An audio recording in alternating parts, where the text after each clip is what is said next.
Proverbs of Solomon, son of David, king of Israel. For gaining wisdom in instruction, for understanding words of insight, for receiving instruction in prudent behavior, doing what is right and just and fair, for giving prudence to those who are simple, knowledge and discretion to the young.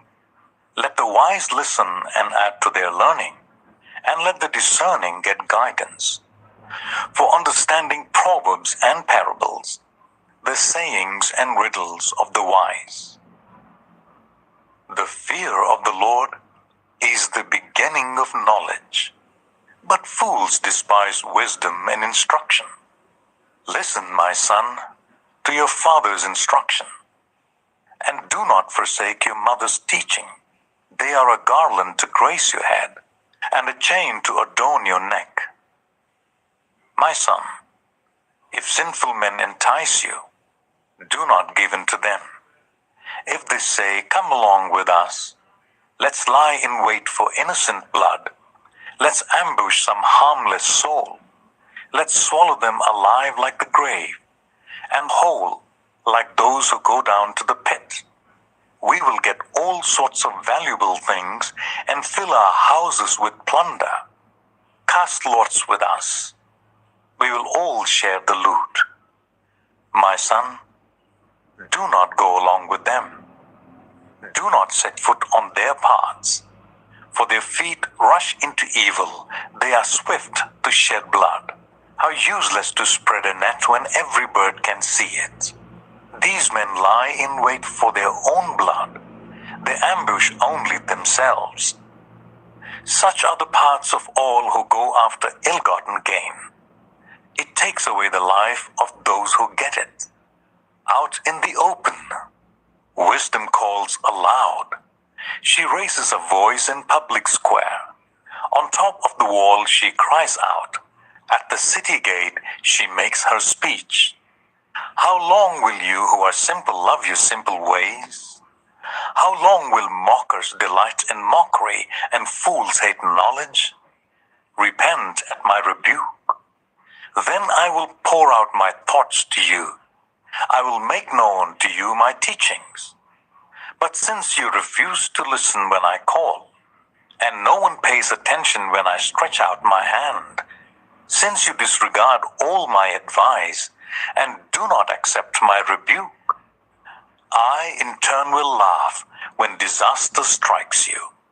I will mock when calamity overtakes you, when calamity overtakes you like a storm, when disaster sweeps over you like a whirlwind, when distress and trouble overwhelm you. Then they will call to me, but I will not answer. They will look for me, but will not find me, since they hated knowledge and did not choose to fear the Lord. Since they would not accept my advice and spurn my rebuke, they will eat the fruit of their ways and be filled with the fruit of their schemes, for the waywardness of the simple will kill them, and the complacency of the fools will destroy them. But whoever listens to me will live in safety and be at ease without fear of harm. Proverbs 2. My son, if you accept my words and store up my commands within you, turning your ear to wisdom and applying your heart to understanding, indeed, if you call out for insight and cry aloud for understanding, and if you look for it as for silver and search for it as for hidden treasure, then you will understand the fear of the Lord and find the knowledge of God. For the Lord gives wisdom. From his mouth come knowledge and understanding. He holds success in store for the upright. He is a shield to those whose way of life is blameless. For he guards the course of the just and protects the way of his faithful ones. Then you will understand what is right and just and fair, every good path. For wisdom will enter your heart, and knowledge will be pleasant to your soul. Discretion will protect you, and understanding will guard you. Wisdom will save you from the ways of wicked men, from men whose words are perverse, who have left the straight paths to walk in dark ways, who delight in doing wrong and rejoice in the perverseness of evil, whose paths are crooked and who are devious in their ways. Wisdom will save you also from the adulterous woman, from the wayward woman with her seductive words, who has left the partner of her youth and ignored the covenant she made before God. Surely her house leads down to death, and her paths to the spirits of the dead. None who go to her return or attain the paths of life. Thus you will walk in the ways of the good and keep to the paths of the righteous. For the upright will live in the land, and the blameless will remain in it. But the wicked will be cut off from the land, and the unfaithful will be torn from it. Proverbs 3. My son, do not forget my teaching, but keep my commands in your heart, for they will prolong your life many years and bring you peace and prosperity. Let love and faithfulness never leave you. Bind them around your neck. Write them on the tablet of your heart. Then you will win favor and a good name in the sight of God and man. Trust in the Lord with all your heart, and lean not on your own understanding. In all your ways submit to him, and he will make your paths straight. Do not be wise in your own eyes. Fear the Lord and shun evil. This will bring health to your body and nourishment to your bones. Honor the Lord with your wealth, with the first fruits of all your crops. Then your barns will be filled to overflowing, and your vats will brim over with new wine. My son, do not despise the Lord's discipline, and do not resent his rebuke, because the Lord disciplines those he loves, as a father the son he delights in. Blessed are those who find wisdom, those who gain understanding, for she is more profitable than silver, and yields better returns than gold. She is more precious than rubies. Nothing you desire can compare with her. Long life is in her right hand. In her left hand are riches and honor. Her ways are pleasant ways, and all her paths are peace. She is a tree of life to those who take hold of her. Those who hold her fast will be blessed. By wisdom the Lord laid the earth's foundations. By understanding he set the heavens in place. By his knowledge the watery depths were divided, and the clouds let drop the dew. My son, do not let wisdom and understanding out of your sight. Preserve sound judgment and discretion. They will be life for you, an ornament to grace your neck. Then you will go on your way in safety, and your foot will not stumble. When you lie down, you will not be afraid. When you lie down, your sleep will be sweet. Have no fear of sudden disaster or of the ruin that overtakes the wicked, for the Lord will be at your side and will keep your foot from being snared. Do not withhold good from those to whom it is due when it is in your power to act.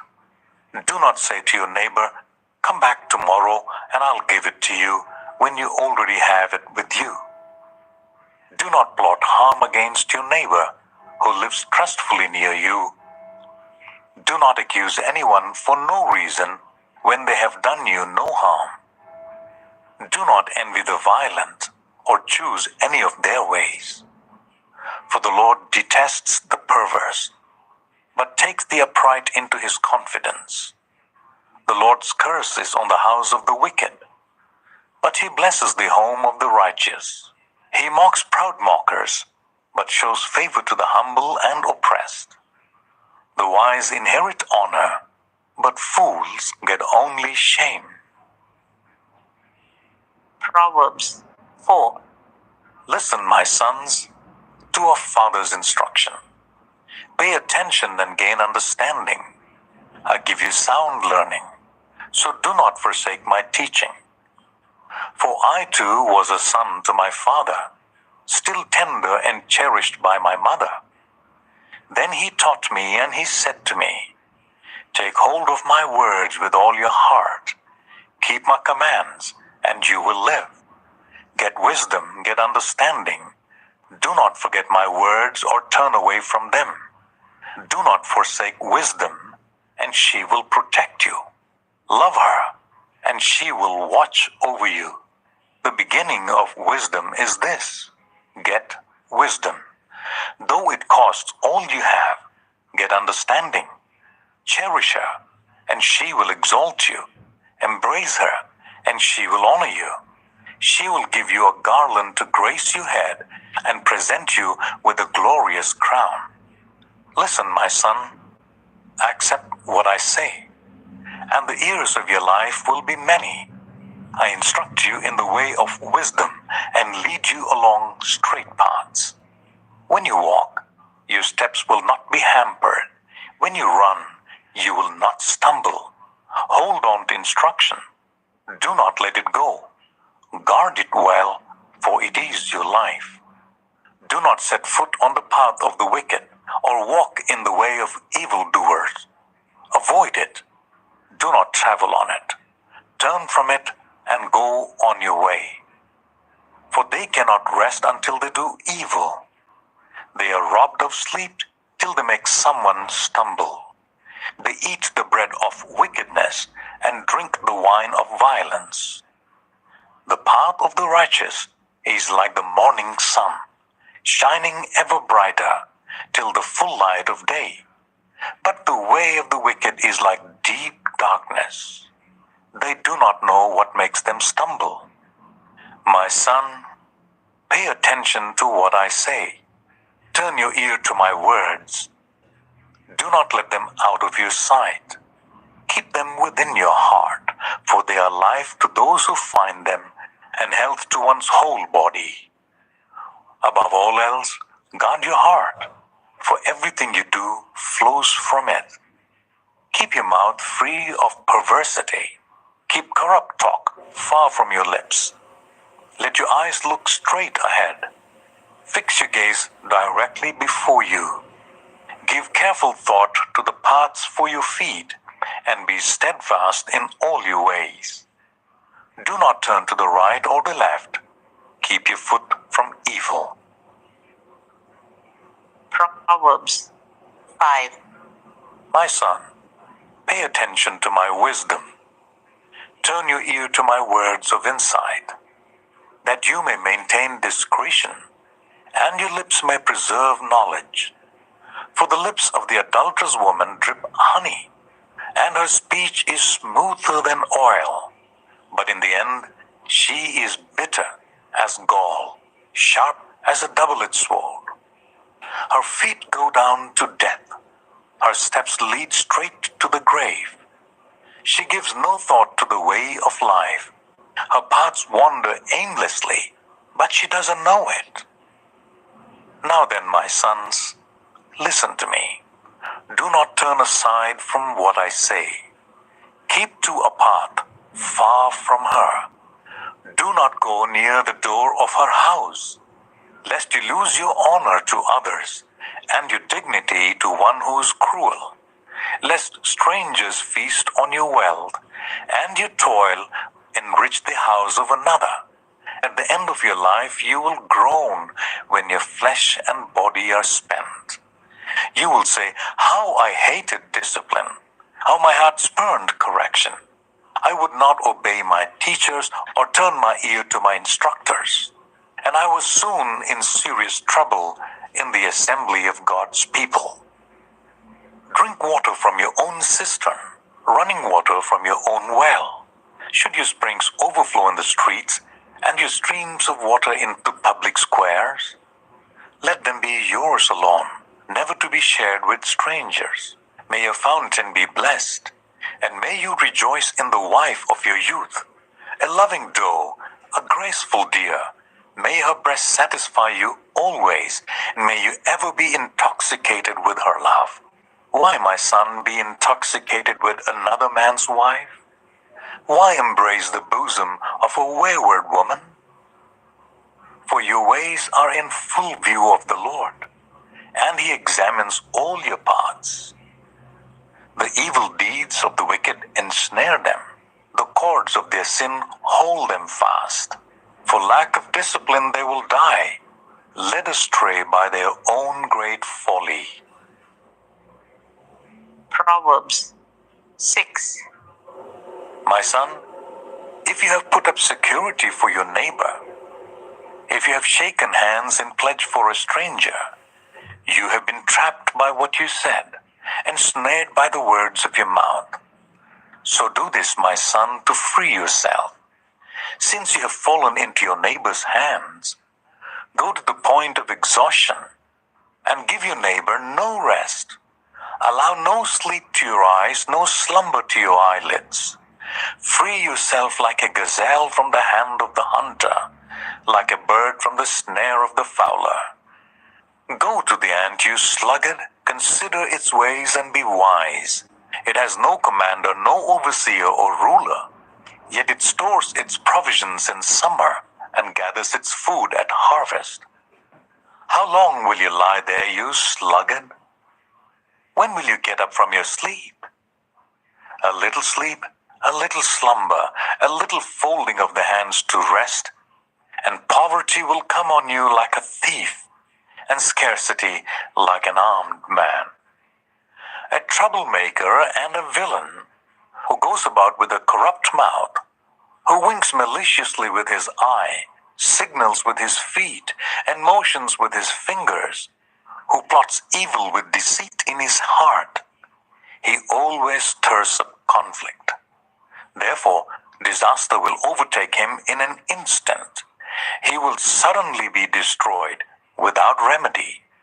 There are 6 things the Lord hates, 7 that are detestable to him: haughty eyes, a lying tongue, hands that shed innocent blood, a heart that devises wicked schemes, feet that are quick to rush into evil, a false witness who pours out lies, and a person who stirs up conflict in the community.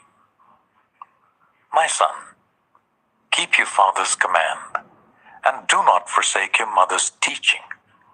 Bind them always on your heart, fasten them round your neck. When you walk, they will guide you. When you sleep, they will watch over you. When you awake, they will speak to you. For this command is a lamp, this teaching is a light, and correction and instruction are the way to life, keeping you from your neighbor's wife, from the smooth talk of a wayward woman. Do not lust in your heart after her beauty, or let her captivate you with her eyes. For a prostitute can be had for a loaf of bread, but another man's wife preys on your very life. Can a man scoop fire into his lap without his clothes being burned? Can a man walk on hot coals without his feet being scorched? So is he who sleeps with another man's wife. No one who touches her will go unpunished. People do not despise a thief if he steals to satisfy his hunger when he is starving. Yet, if he is caught, he must pay 7-fold, though it costs him all the wealth of his house. But a man who commits adultery has no sense. Whoever does so destroys himself. Blows and disgrace are his lot, and his shame will never be wiped away. For jealousy arouses a husband's fury, and he will show no mercy when he takes revenge. He will not accept any compensation. He will refuse a bribe, however great it is. Proverbs 7. My son, keep my words and store up my commands within you. Keep my commands and you will live. Guard my teachings as the apple of your eye. Bind them on your fingers. Write them on the tablet of your heart. Say to wisdom, you are my sister, and to insight, you are my relative. They will keep you from the adulterous woman, from the wayward woman with her seductive words. At the windows of my house I looked down through the lattice.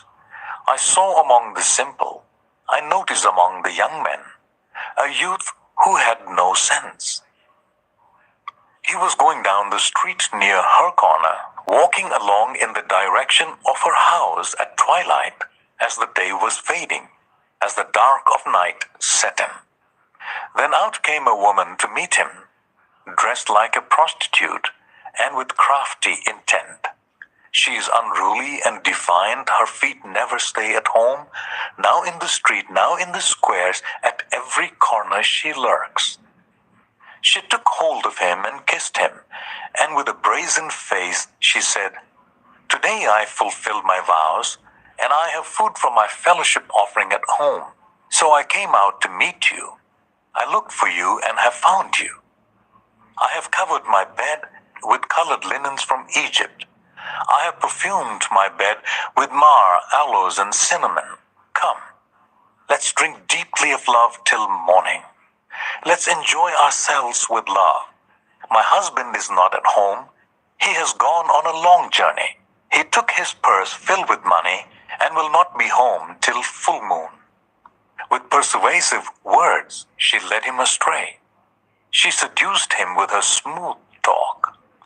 All at once he followed her, like an ox going to the slaughter, like a deer stepping into a noose, till an arrow pierces his liver, like a bird darting into a snare, little knowing it'll cost him his life.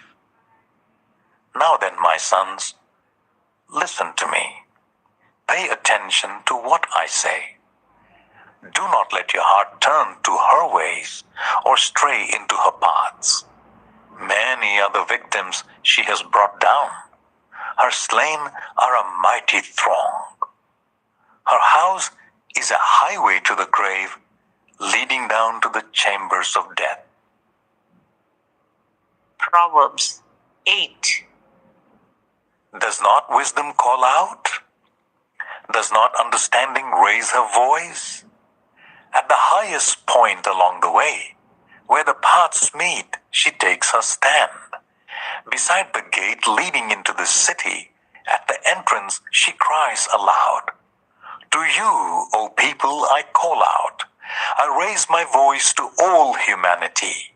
You who are simple gain prudence. You who are foolish set your hearts on it. Listen, for I have trustworthy things to say. I open my lips to speak what is right. My mouth speaks what is true, for my lips detest wickedness. All the words of my mouth are just. None of them is crooked or perverse. To the discerning, all of them are right. They are upright to those who have found knowledge. Choose my instruction instead of silver, knowledge rather than choice gold. For wisdom is more precious than rubies, and nothing you desire can compare with her. I, wisdom, dwell together with prudence. I possess knowledge and discretion. To fear the Lord is to hate evil. I hate pride and arrogance, evil behavior and perverse speech. Counsel and sound judgment are mine. I have insight, I have power. By me kings reign, and rulers issue decrees that are just. By me princes govern, and nobles all who rule on earth. I love those who love me, and those who seek me find me. With me are riches and honor, enduring wealth and prosperity. My fruit is better than fine gold. What I yield surpasses choice silver. I walk in the way of righteousness, along the paths of justice, bestowing a rich inheritance on those who love me and making their treasuries full. The Lord brought me forth as the first of his works, before his deeds of old. I was formed long ages ago At the very beginning, when the world came to be, when there was no watery depths, I was given birth. When there was no springs overflowing with water, before the mountains were settled in place, before the hills, I was given birth. Before he made the world or its fields, or any of the dust of the earth. I was there when he set the heavens in place, when he marked out the horizon on the face of the deep, when he established the clouds above and fixed securely the fountains of the deep, when he gave the sea its boundary so that the waters would not overstep his command, and when he marked out the foundations of the earth. Then I was constantly at his side. I was filled with delight day after day, rejoicing always in his presence, rejoicing in his whole world, and delighting in the human race. Now then, my children, listen to me. Blessed are those who keep my ways. Listen to my instruction and be wise. Do not disregard it. Blessed are those who listen to me, watching daily at my doors, waiting at my doorway. For those who find me find life and receive favor from the Lord. But those who fail to find me harm themselves. All who hate me love death. Proverbs 9. Wisdom has built her house. She has set up its 7 pillars. She has prepared her meat and mixed her wine. She has also set her table. She has sent out her servants, and she calls from the highest point of the city. Let all who are simple come to my house. To those who have no sense, she says, come, eat my food, and drink the wine I have mixed. Leave your simple ways, and you will live. Walk in the way of insight. Whoever corrects a mocker invites insults. Whoever rebukes the wicked incurs abuse. Do not rebuke mockers, or they will hate you. Rebuke the wise, and they will love you. Instruct the wise, and they will be wiser still. Teach the righteous, and they will add to their learning. The fear of the Lord is the beginning of wisdom, and knowledge of the Holy One is understanding. For through wisdom your days will be many, and years will be added to your life. If you are wise, your wisdom will reward you. If you are a mocker, you alone will suffer. Folly is an unruly woman. She is simple and knows nothing. She sits at the door of her house, on a seat at the highest point of the city, calling out to those who pass by, who go straight on their way. Let all who are simple come to my house. To those who have no sense, she says, stolen water is sweet. Food eaten in secret is delicious. But little do they know that the dead are there, that her guests are deep in the realm of the dead. Proverbs 10. The Proverbs of Solomon. A wise son brings joy to his father, but a foolish son brings grief to his mother. Ill-gotten treasures have no lasting value, but righteousness delivers from death. The Lord does not let the righteous go hungry, but he thwarts the craving of the wicked. Lazy hands make for poverty, but diligent hands bring wealth. He who gathers crops in the summer is a prudent son, but he who sleeps during harvest is a disgraceful son. Blessings crown the head of the righteous, but violence overwhelms the mouth of the wicked. The name of the righteous is used in blessings, but the name of the wicked will rot.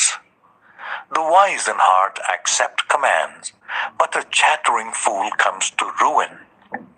Whoever walks in integrity walks securely, but whoever takes crooked paths will be found out. Whoever winks maliciously causes grief, and a chattering fool comes to ruin. The mouth of the righteous is a fountain of life, but the mouth of the wicked conceals violence. Hatred stirs up conflict, but love covers all wrongs. Wisdom is found on the lips of the discerning, but the rod is for the back of the one who has no sense. The wise store up knowledge, but the mouth of a fool invites ruin. The wealth of the rich is their fortified city, but poverty is the ruin of the poor. The wages of the righteous is life, but the earnings of the wicked are sin and death. Whoever heeds discipline shows the way to life, but whoever ignores correction leads others astray. Whoever conceals hatred with lying lips and spreads slander is a fool. Sin is not ended by multiplying words, but the prudent hold their tongues. The tongue of the righteous is choice silver, but the heart of the wicked is of little value. The lips of the righteous nourish many, but fools die for lack of sense. The blessing of the Lord brings wealth without painful toil for it. A fool finds pleasure in wicked schemes, but a person of understanding delights in wisdom. What the wicked dread will overtake them. What the righteous desire will be granted. When the storm has swept by, the wicked are gone, but the righteous stand firm forever. As vinegar to the teeth and smoke to the eyes, so are sluggards to those who send them.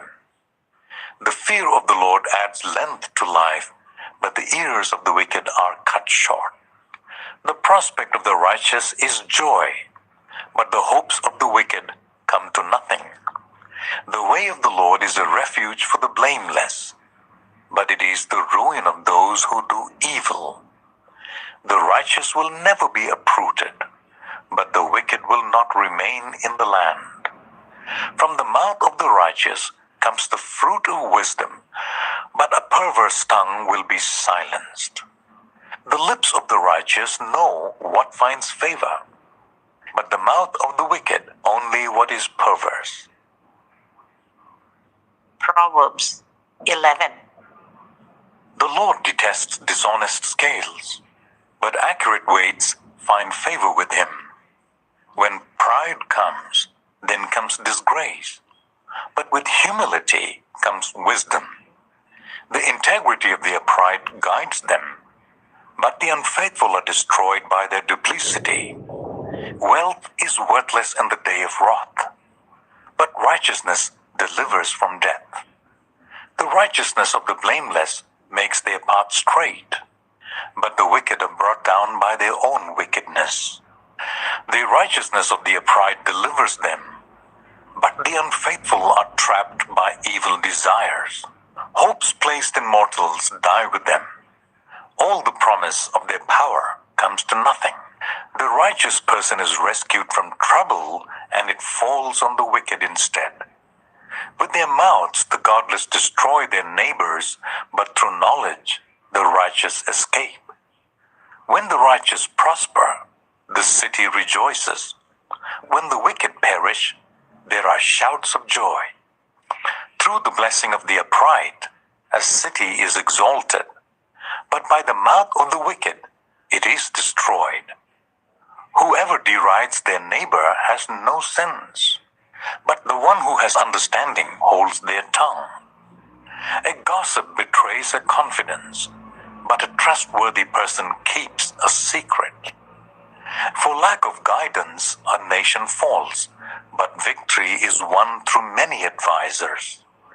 Whoever puts up security for a stranger will surely suffer, but whoever refuses to shake hands in pledge is safe. A kind-hearted woman gains honor, but ruthless men gain only wealth. Those who are kind benefit themselves, but the cruel bring ruin on themselves. A wicked person earns deceptive wages, but the one who sows righteousness reaps a sure reward. Truly, the righteous attain life, but whoever pursues evil finds death. The Lord detests those whose hearts are perverse, but he delights in those whose ways are blameless. Be sure of this, the wicked will not go unpunished, but those who are righteous will go free. Like a gold ring in a pig's snout is a beautiful woman who shows no discretion. The desire of the righteous ends only in good, but the hope of the wicked only in wrath. One person gives freely, yet gains even more. Another withholds unduly, but comes to poverty. A generous person will prosper. Whoever refreshes others will be refreshed. People curse the one who hoards grain, but they pray God's blessing on the one who is willing to sell. Whoever seeks good finds favor, but evil comes to one who searches for it. Those who trust in their riches will fall, but the righteous will thrive like a green leaf. Whoever brings ruin on their family will inherit only win, and the fool will be servant to the wise. The fruit of the righteous is a tree of life, and the one who is wise saves lives. If the righteous receive their due on earth, how much more the ungodly and the sinner? Proverbs 12. Whoever loves discipline loves knowledge, but whoever hates correction is stupid. Good people obtain favor from the Lord, but he condemns those who devise wicked schemes.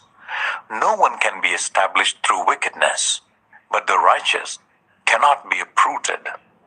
A wife of a noble character is her husband's crown, but a disgraceful wife is like a decay in his bones. The plans of the righteous are just, but the advice of the wicked is deceitful. The words of the wicked lie in wait for blood, but the speech of the upright rescues them. The wicked are overthrown and are no more, but the house of the righteous stands firm. A person is praised according to their prudence, and one with a warped mind is despised. Better to be nobody and yet have a servant, than pretend to be somebody and have no food. The righteous care for the needs of their animals, but the kindest acts of the wicked are cruel.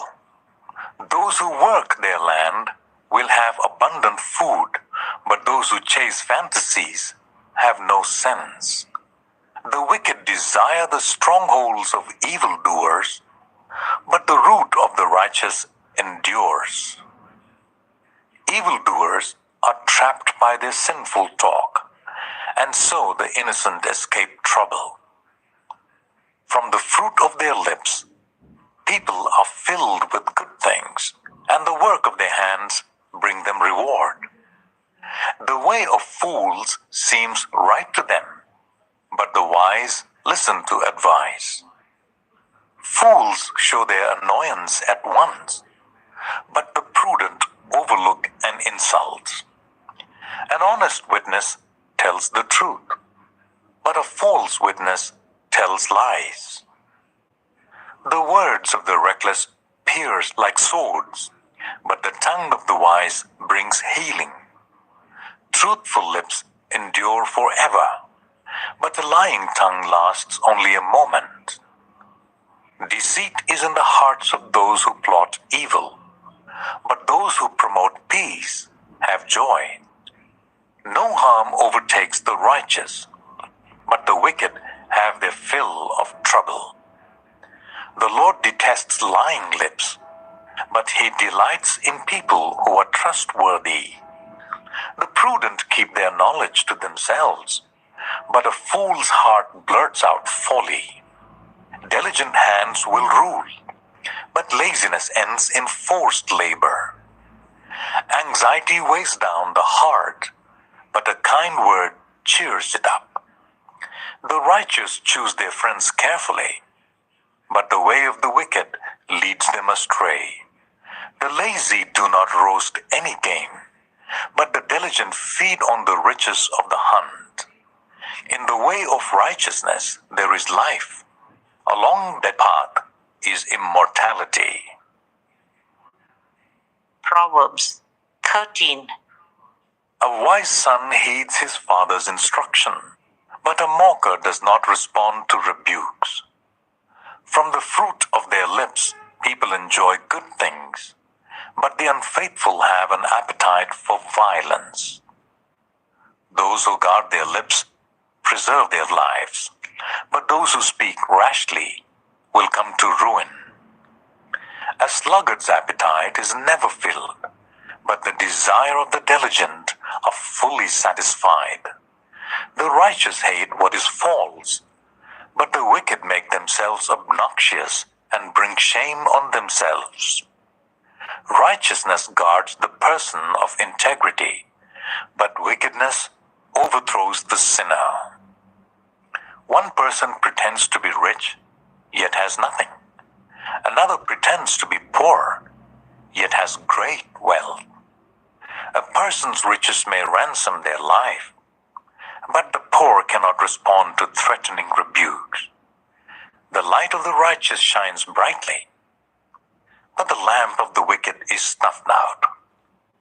Where there is strife, there is pride, but wisdom is found in those who take advice. Dishonest money dwindles away, but whoever gathers money little by little makes it grow. Hope deferred makes the heart sick, but a longing fulfilled is a tree of life. Whoever scorns instruction will pay for it, but whoever respects a command is rewarded. The teaching of the wise is a fountain of life, turning a person from the snares of death. Good judgment wins favor, but the way of the unfaithful leads to their destruction. All who are prudent act with knowledge, but fools expose their folly. A wicked messenger falls into trouble, but a trustworthy envoy brings healing. Whoever disregards discipline comes to poverty and shame, but whoever heeds correction is honored. A longing fulfilled is sweet to the soul, but fools detest turning from evil. Walk with the wise and become wise, for a companion of fools suffers harm. Trouble pursues the sinner, but the righteous are rewarded with good things.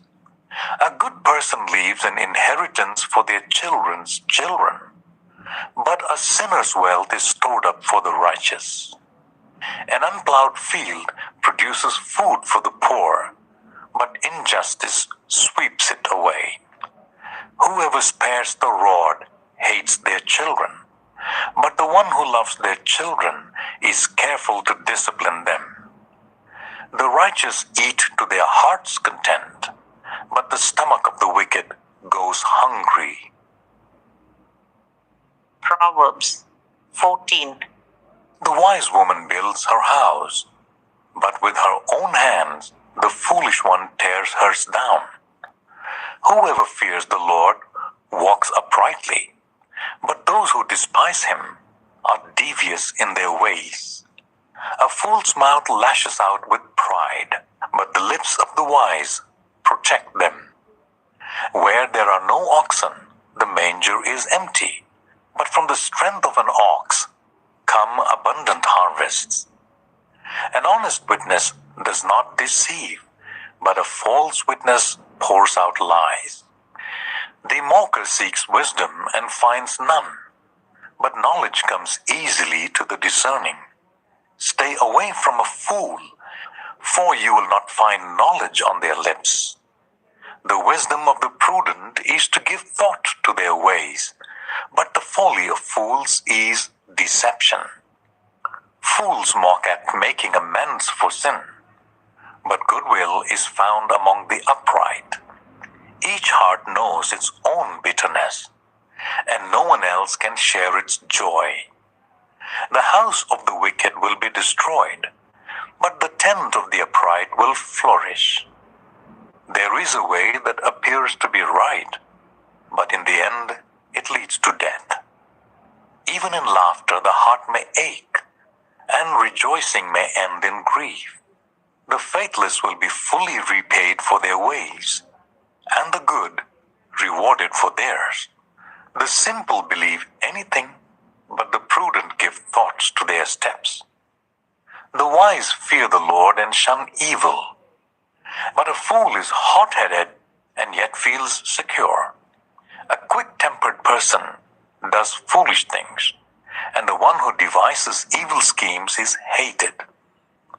The simple inherit folly, but the prudent are crowned with knowledge.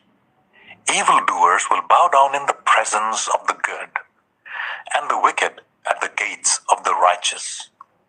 The poor are shunned even by their neighbors, but the rich have many friends. It is a sin to despise one's neighbor, but blessed is the one who is kind to the needy. Do not those who plot evil go astray, but those who plan what is good find love and faithfulness. All hard work brings a profit, but mere talk leads only to poverty. The wealth of the wise is their crown, but the folly of fools yields folly. A truthful witness saves lives, but a false witness is deceitful. Whoever fears the Lord has a secure fortress, and for their children it will be a refuge. The fear of the Lord is a fountain of life, turning a person from the snares of death. A large population is a king's glory, but without subjects a prince is ruined. Whoever is patient has great understanding, but the one who is quick-tempered displays folly. A heart at peace gives life to the body, but envy rots the bones. Whoever oppresses the poor shows contempt for their Maker, but whoever is kind to the needy honors God. When calamity comes, the wicked are brought down, but even in death, the righteous seek refuge in God. Wisdom reposes in the heart of the discerning, and even among fools she lets herself be known. Righteousness exalts a nation, but sin condemns any people. A king delights in a wise servant, but a shameful servant arouses his fury. Proverbs 15. A gentle answer turns away wrath, but a harsh word stirs up anger. The tongue of the wise adorns knowledge, but the mouth of the fool gushes folly. The eyes of the Lord are everywhere, keeping watch on the wicked and the good. The soothing tongue is a tree of life, but a perverse tongue crushes the spirit. A fool spurns a parent's discipline, but whoever heeds correction shows prudence. The house of the righteous contains great treasures, but the income of the wicked brings ruin. The lips of the wise spread knowledge, but the hearts of fools are not upright. The Lord detests the sacrifice of the wicked, but the prayer of the upright pleases him. The Lord detests the way of the wicked, but he loves those who pursue righteousness. Stern discipline awaits anyone who leaves the path. The one who hates correction will die. Death and destruction lie open before the Lord. How much more do human hearts? Mockers resent correction, so they avoid the wise. A happy heart makes the face cheerful, but heartache crushes the spirit. The discerning heart seeks knowledge, but the mouth of a fool feeds on folly. All the days of the oppressed are wretched, but the cheerful heart has a continual feast. Better a little with the fear of the Lord than great wealth with turmoil. Better a dish with vegetables with love than a fattened calf with hatred. A hot-tempered person stirs up conflict, but one who is patient calms a quarrel. The way of the sluggard is blocked with thorns, but the path of the upright is a highway. A wise son brings joy to his father, but a foolish man despises his mother. Folly brings joy to the one who has no sense, but whoever has understanding keeps a straight course.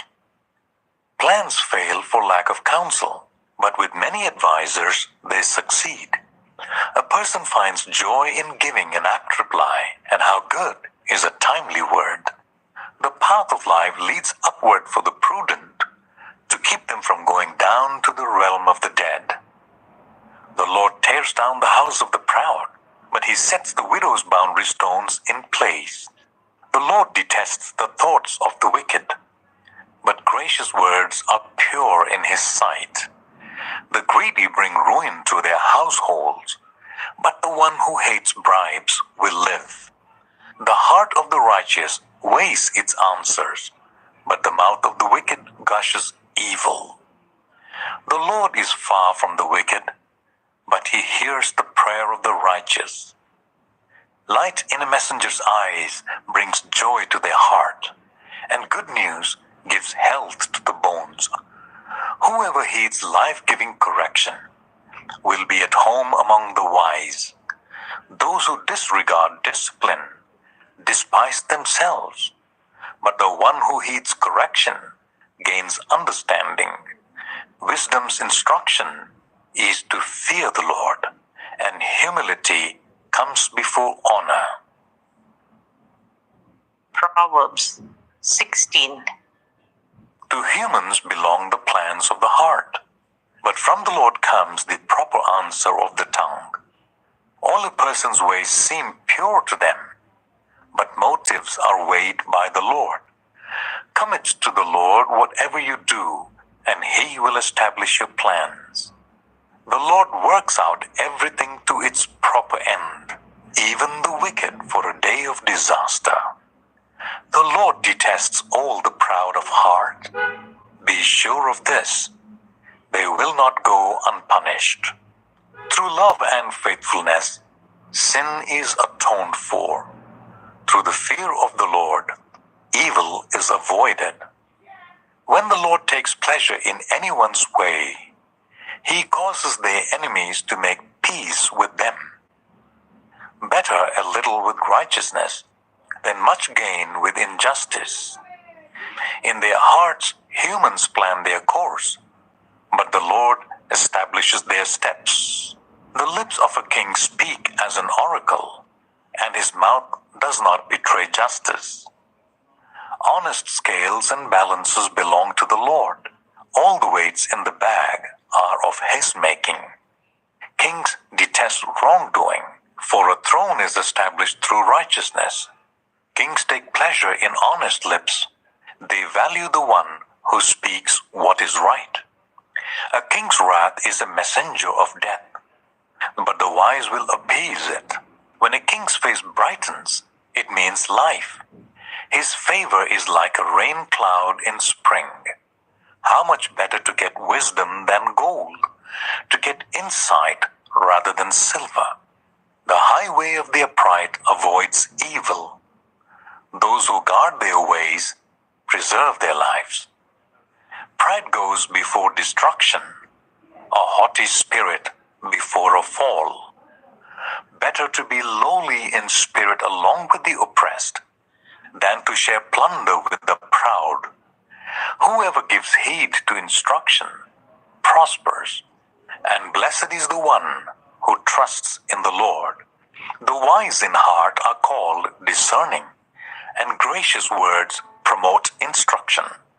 Prudence is a fountain of life to the prudent, but folly brings punishment to fools. The hearts of the wise make their mouths prudent, and their lips promote instruction. Gracious words are a honeycomb, sweet to the soul and healing to the bones. There is a way that appears to be right, but in the end it leads to death. The appetite of laborers work for them. Their hunger drives them on. A scoundrel plots evil, and on their lips it is like a scorching fire. A perverse person stirs up conflict, and a gossip separates close friends. A violent person entices their neighbor and leads them down a path that is not good. Whoever winks with their eye is plotting perversity. Whoever pursues their lips is bent on evil. Gray hair is a crown of splendor. It is attained in the way of righteousness. Better a patient person than a warrior, one with self-control than one who takes a city. The lot is cast into the lap, but its every decision is from the Lord. Proverbs 17. Better a dry crust with peace and quiet than a house full of feasting with strife. A prudent servant will rule over a disgraceful son, and he will share the inheritance as one of the family. The crucible for silver and the furnace for gold, but the Lord tests the heart. A wicked person listens to deceitful lips. A liar pays attention to a destructive tongue. Whoever mocks the poor shows contempt for their maker. Whoever gloats over disaster will not go unpunished. Children's children are a crown to the aged, and parents are the pride of their children. Eloquent lips are unsuited to a godless fool. How much worse, lying lips to a ruler. A bribe is seen as a charm by the one who gives it. They think success will come at every turn. Whoever would foster love covers over an offense, but whoever repeats the matter separates close friends. A rebuke impresses a discerning person more than 100 lashes a fool. Evildoers foster rebellion against God. The messenger of death will be sent against them. Better to meet a bear robbed of her cubs than a fool bent on folly. Evil will never leave the house of the one who pays back evil for good.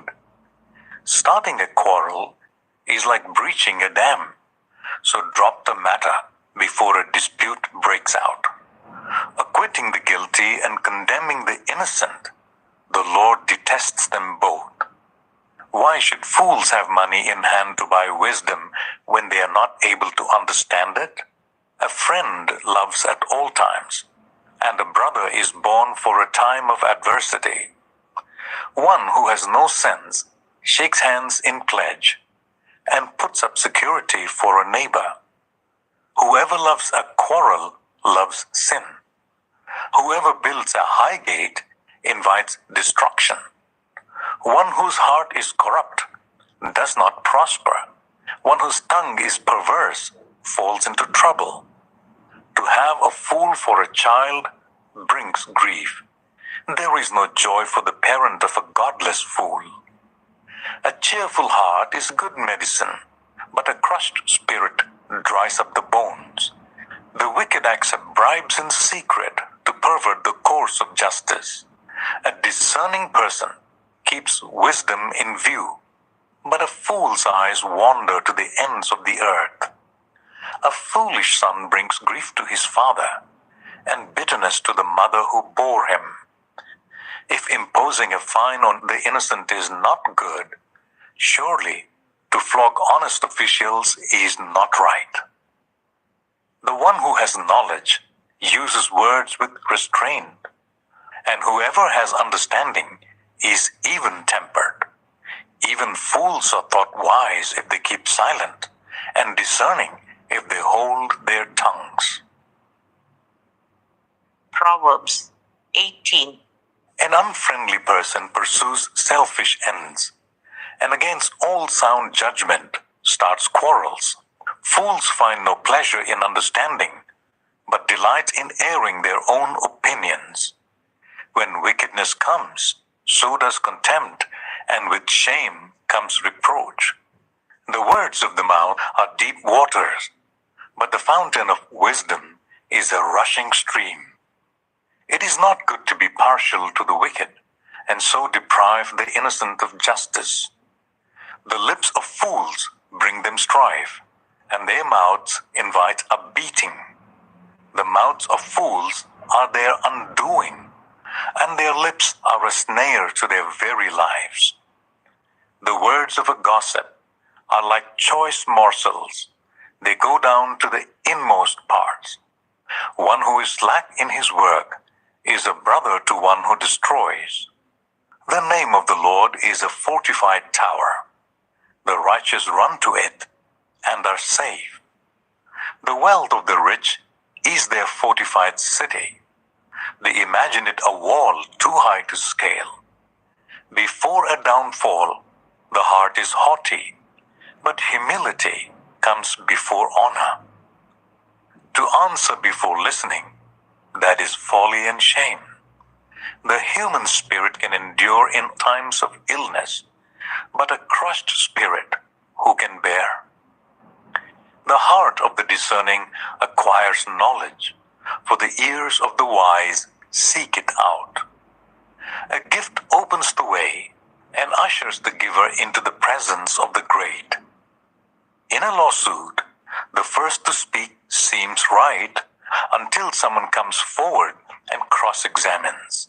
Casting the Lord's settled disputes and keeps strong opponents apart. A brother wronged is more unyielding than a fortified city. Disputes are like the barred gates of a citadel. From the fruit of their mouth, a person's stomach is filled. With the harvest of their lips, they are satisfied. The tongue has the power of life and death, and those who love it will eat its fruit. He who finds a wife finds what is good and receives favor from the Lord. The poor plead for mercy, but the rich answer harshly. One who has unreliable friends soon comes to ruin, but there is a friend who sticks closer than a brother. Proverbs 19. Better the poor whose way of life is blameless than a fool whose lips are perverse. Desire without knowledge is not good. How much more will hasty feet miss the way? A person's own folly leads to their ruin, yet their heart rages against the Lord. Wealth attracts many friends, but even the closest friend of the poor person deserts them. A false witness will not go unpunished, and whoever pours out lies will not go free. Many curry favor with a ruler, and everyone is the friend of one who gives gifts. The poor are shunned by all their relatives. How much more do their friends avoid them? Though the poor pursue them with pleading, they are nowhere to be found. The one who gets wisdom loves life. The one who cherishes understanding will soon prosper. A false witness will not go unpunished, and whoever pours out lies will perish. It is not fitting for a fool to live in luxury. How much worse for a slave to rule over princes? A person's wisdom yields patience. It is to one's glory to overlook an offense. A king's rage is like the roar of a lion, but his favor is like dew on the grass. A foolish child is a father's ruin, and a quarrelsome wife is like the constant dripping of a leaky roof. Houses and wealth are inherited from parents, but a prudent wife is from the Lord. Laziness brings on deep sleep, and the shiftless go hungry. Whoever keeps commandments keeps their life, but whoever shows contempt for their ways will die. Whoever is kind to the poor lends to the Lord, and he will reward them for what they have done. Discipline your children, for in that there is hope. Do not be willing party to their death. A hot-tempered person must pay the penalty. Rescue them, and you will have to do it again. Listen to advice and accept discipline, and at the end, You will be counted among the wise. Many are the plans in a person's heart, but it is the Lord's purpose that prevails. What a person desires is unfailing love, better to be poor than a liar. The fear of the Lord leads to life. Then one rests content, untouched by trouble. A sluggard buries his hand in the dish. He will not even bring it back to his mouth. Flog a mocker, and the simple will learn prudence. Rebuke the discerning, and they will gain knowledge. Whoever robs their father and drives out their mother is a child who brings shame and disgrace. Stop listening to instruction, my son, and you will stray from the words of knowledge. A corrupt witness mocks at justice, and the mouth of the wicked gulps down evil. Penalties are prepared for mockers, and beatings for the backs of fools. Proverbs 20. Wine is a mocker, and beer a brawler. Whoever is led astray by them is not wise. A king's rod strikes terror like the roar of a lion. Those who anger him forfeit their lives. It is to one's honor to avoid strife, but every fool is quick to quarrel. Sluggards do not plow in season, so at harvest time they look but find nothing. The purposes of a person's heart are deep waters, but one who has insight draws them out. Many claim to have unfailing love, but a faithful person who can find? The righteous lead blameless lives. Blessed are their children after them. When a king sits on his throne to judge, he winnows out all evil with his eyes. Who can say, I have kept my heart pure, I am clean and without sin? Deferring weights and deferring measures, the Lord detests them both. Even small children are known by their actions. So is their conduct really pure and upright? Ears that hear and eyes that see, the Lord has made them both. Do not love sleep, or you will grow poor. Stay awake, and you will have food to spare. It's no good, says the buyer, then goes off and boasts about the purchase. Gold there is, and rubies in abundance, but lips that speak knowledge are a rare jewel. Take the garment of one who puts up security for a stranger. Hold it in pledge if it is done for an outsider. Food gained by fraud tastes sweet, but one ends up with a mouthful of gravel. Plans are established by seeking advice. So if you wage war, obtain guidance. A gossip betrays a confidence, so avoid anyone who talks too much. If someone curses their father or mother, their lamp will be snuffed out in pitch darkness. An inheritance claimed too soon will not be blessed at the end. Do not say, I will pay you back for this wrong. Wait for the Lord, and He will avenge you. The Lord detests deferring weights, and dishonest scales do not please Him. A person's steps are directed by the Lord. How then can anyone understand their own way? It is a trap to dedicate something rashly, and only later to consider one's vows. A wise king winnows out the wicked. He drives the threshing wheel over them. The human spirit is a lamp of the Lord that sheds light on one's inmost being. Love and faithfulness keep a king safe. Through love, his throne is made secure. The glory of young men is their strength. Gray hair, the splendor of the old. Blows and wounds scrub away evil, and beatings purge the inmost being. Proverbs 21. In the Lord's hand, the king's heart is a stream of water that He channels towards all who please Him. A person may think their own ways are right, but the Lord weighs the heart. To do what is right and just is more acceptable to the Lord than sacrifice. Haughty eyes and a proud heart, the unplowed field of the wicked, produce sin. The plans of the diligent lead to profit, as surely as haste leads to poverty. A fortune made by a lying tongue is a fleeting vapor and a deadly snare. The violence of the wicked will drag them away, for they refuse to do what is right. The way of the guilty is devious, but the conduct of the innocent is upright. Better to live on a corner of the roof than share house with a quarrelsome wife. The wicked crave evil. Their neighbors get no mercy from them. When a mocker is punished, the simple gain wisdom. By paying attention to the wise, they get knowledge. The righteous one takes note of the house of the wicked and brings the wicked to ruin.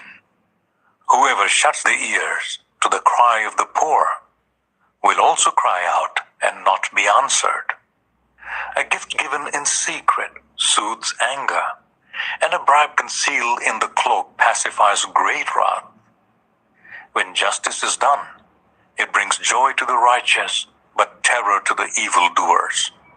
Whoever strays from the path of prudence comes to rest in the company of the dead. Whoever loves pleasure will become poor. Whoever loves wine and olive oil will never be rich. The wicked become a ransom for the righteous, and the unfaithful for the upright. Better to live in a desert than with a quarrelsome and nagging wife. The wise store up choice food and olive oil, but fools gulp theirs down. Whoever pursues righteousness and love finds life, prosperity, and honor. One who is wise can go up against the city of the mighty and pull down the stronghold in which they trust. Those who guard their mouths and their tongues keep themselves from calamity. The proud and arrogant person, mocker is his name, behaves with insolent fury.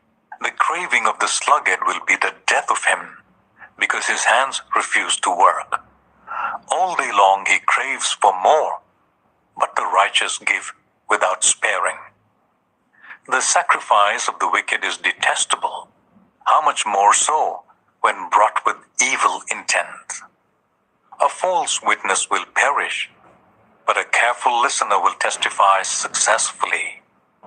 The wicked put up a bold front, but the upright give thought to their ways. There is no wisdom, no insight, no plan that can succeed against the Lord. The horse is made ready for the day of battle, but victory rests with the Lord. Proverbs 22. A good name is more desirable than great riches. To be esteemed is better than silver or gold. Rich and poor have this in common. The Lord is the maker of them all. The prudent see danger and take refuge, but the simple keep going and pay the penalty. Humility is the fear of the Lord. Its wages are riches and honor and life. In the paths of the wicked are snares and pitfalls, but those who would preserve their life stay far from them. Start children off on the way they should go, and even when they are old, they will not turn from it. The rich rule over the poor, and the borrower is the slave to the lender. Whoever sows injustice reaps calamity, and the rod they wield in fury will be broken. The generous will themselves be blessed, for they share their food with the poor. Drive out the mocker, and out goes strife. Quarrels and insults are ended. One who loves a pure heart, and one who speaks with grace, will have the king for a friend. The eyes of the Lord keep watch over knowledge, but he frustrates the words of the unfaithful. The sluggard says, "There's a lion outside. I will be killed in the public square." The mouth of an adulterous woman is a deep pit. A man who is under the Lord's wrath falls into it. Folly is bound up in the heart of a child, but the rod of discipline will drive it far away. One who oppresses the poor to increase his wealth, and one who gives gifts to the rich, both come to poverty. Pay attention and turn your ear to the sayings of the wise. Apply your heart to what I teach, for it is pleasing when you keep them in your heart and have all of them ready on your lips, so that your trust may be in the Lord. I teach you today, even you.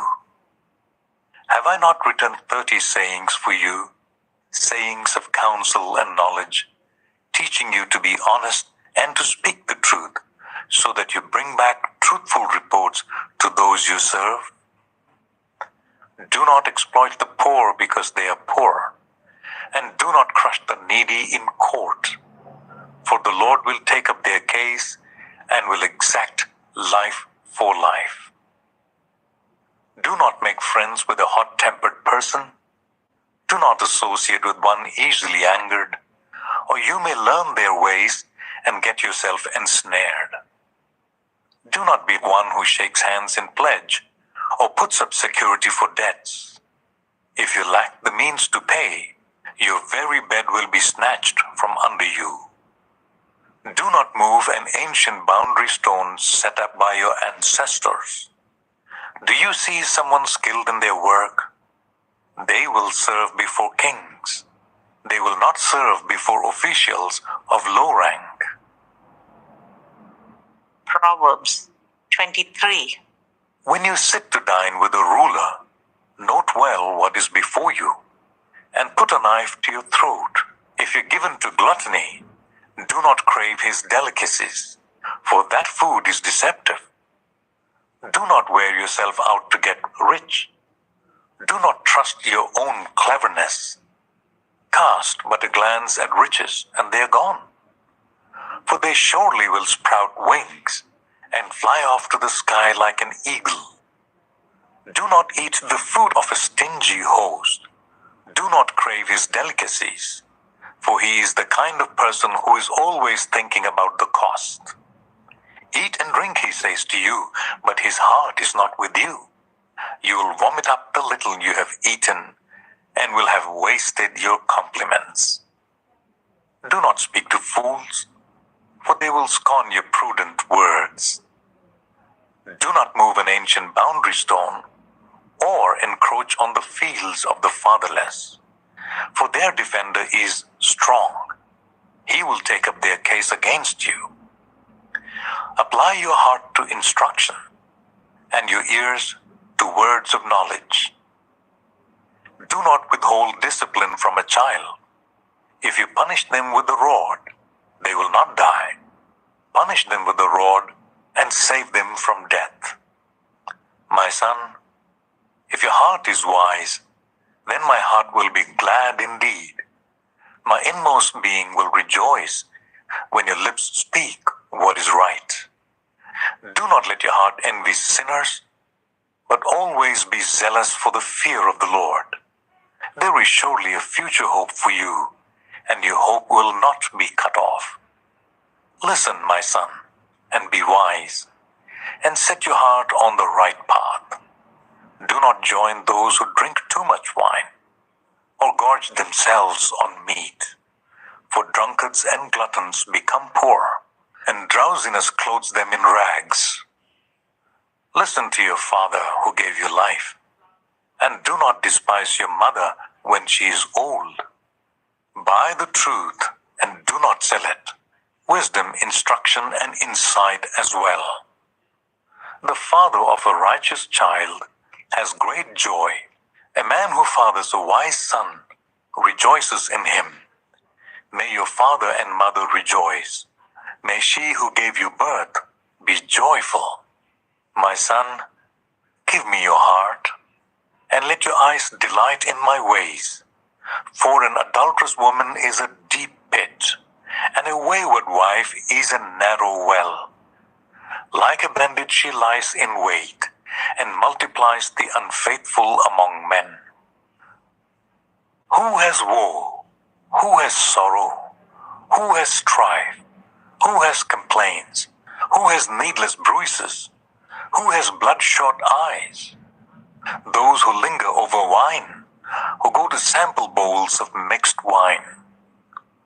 Do not gaze at wine when it is red, when it sparkles in the cup, when it goes down smoothly. In the end, it bites like a snake and poisons like a viper. Your eyes will see strange sights, and your mind will imagine confusing things. You will be like one sleeping on the high seas, lying on the top of the rigging. They hit me, you will say, but I am not hurt. They beat me, but I don't feel it. When will I wake up so I can find another drink? Proverbs 24. Do not envy the wicked. Do not desire their company. For their hearts plot violence, and their lips talk about making trouble. By wisdom a house is built, and through understanding it is established. Through knowledge its rooms are filled with rare and beautiful treasures. The wise prevail through great power, and those who have knowledge muster their strength. Surely you need guidance to wage war, and victory is won through many advisers. Wisdom is too high for fools. In the assembly at the gate, they must not open their mouths. Whoever plots evil will be known as a schemer. The schemes of folly are sin, and people detest a mocker. If you falter in time of trouble, how small is your strength? Rescue those being led away to death. Hold back those staggering towards slaughter. If you say, but we knew nothing about this, does not he who weighs the heart perceive it? Does not he who guards your life know it? Will he not repay everyone according to what they have done?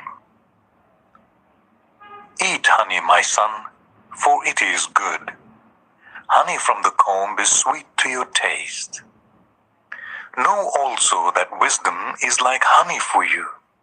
If you find it, there is a future hope for you, and your hope will not be cut off.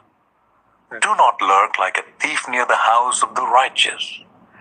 Do not plunder their dwelling place, for though the righteous fall 7 times, they rise again, but the wicked stumble when calamity strikes. Do not gloat when your enemy falls. When they stumble, do not let your heart rejoice, or the Lord will see it and disapprove and turn his wrath away from them. Do not fret because of evildoers, or be envious of the wicked, for the evildoer has no future hope, and the lamp of the wicked will be snuffed out. Fear the Lord and the king, my son, and do not join with rebellious officials, for those two will send sudden destruction on them, and who knows what calamities they can bring? These also are sayings of the wise. To show partiality in judging is not good. Whoever says to the guilty, "You are innocent," will be cursed by peoples and denounced by nations. But it will go well with those who convict the guilty, and rich blessing will come on them. An honest answer is like a kiss on the lips. Put your outdoor work in order and get your fields ready. After that, build your house.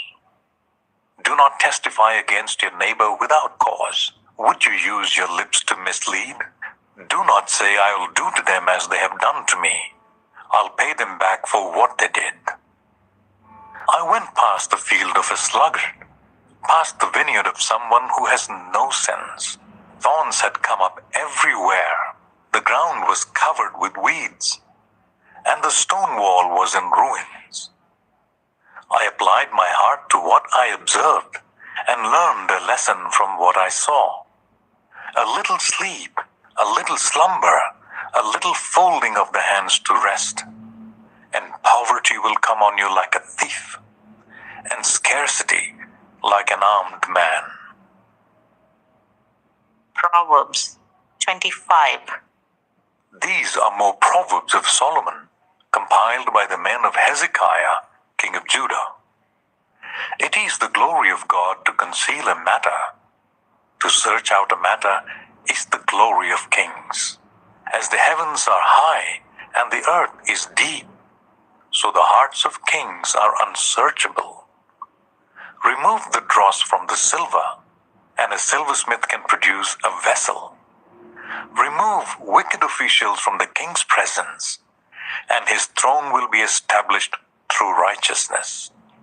Do not exalt yourself in the king's presence, and do not claim a place among his great men.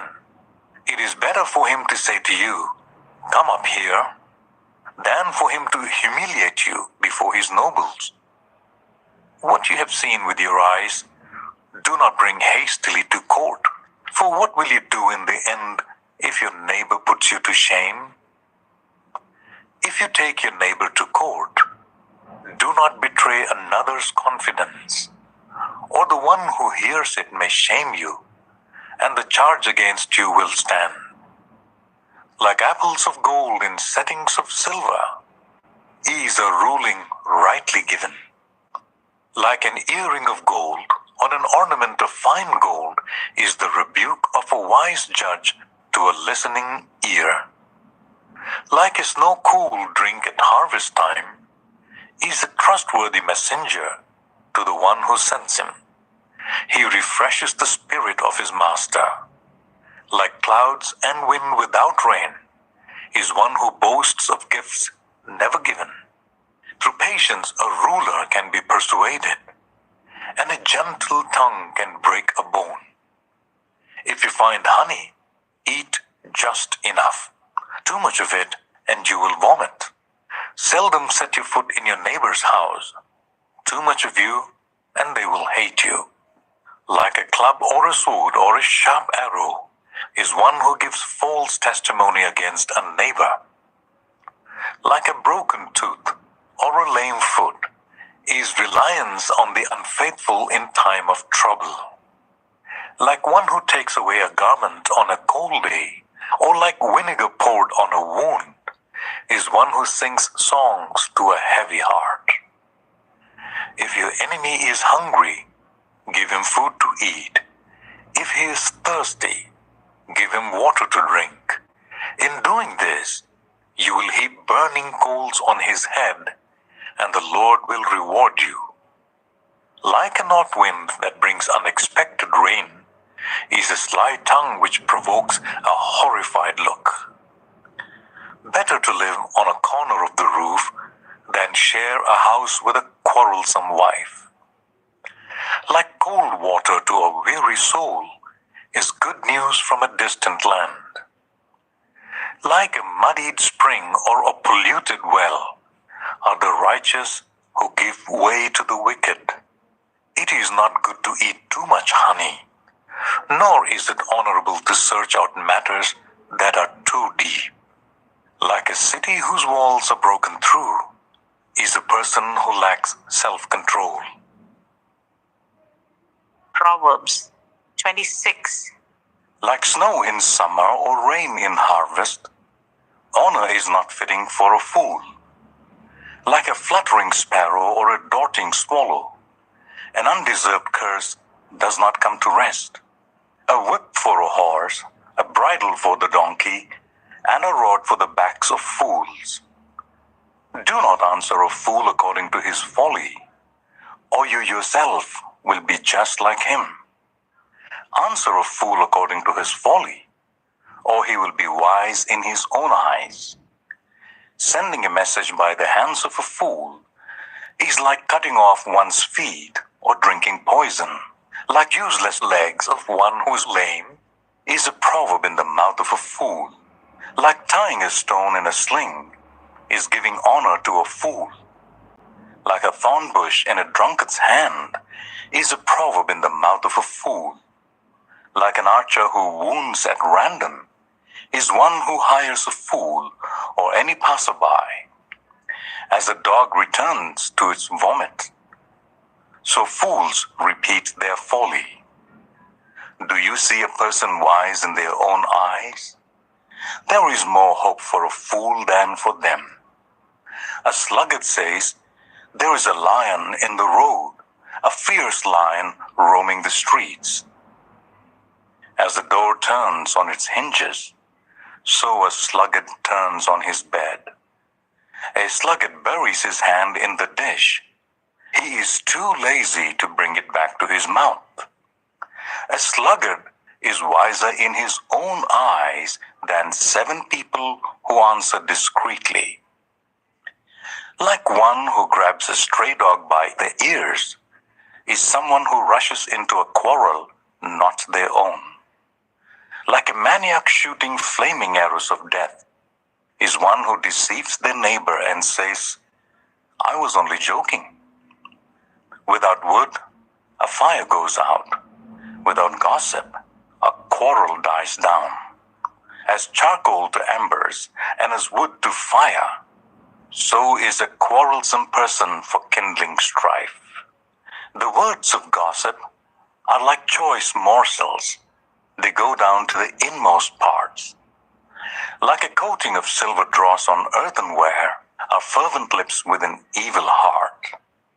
Enemies disguise themselves with their lips, but in their hearts they harbor deceit. Though their speech is charming, do not believe them, for 7 abominations fill their hearts. Their malice may be concealed by deception, but their wickedness will be exposed in the assembly. Whoever digs a pit will fall into it. If someone rolls a stone, it will roll back on them. A lying tongue hates those it hurts, and a flattering mouth works ruin. Proverbs 27. Do not boast about tomorrow, for you do not know what a day may bring. Let someone else praise you and not your own mouth, an outsider and not your own lips. Stone is heavy and sand a burden, but a fool's provocation is heavier than both. Anger is cruel and fury overwhelming, but who can stand before jealousy? Better is open rebuke than hidden love. Wounds from a friend can be trusted, but an enemy multiplies kisses. One who is full loads honey from the comb, but to the hungry, even what is bitter tastes sweet. Like a bird that flees its nest is anyone who flees from home. Perfume and incense bring joy to the heart, and the pleasantness of a friend springs from their heartfelt advice.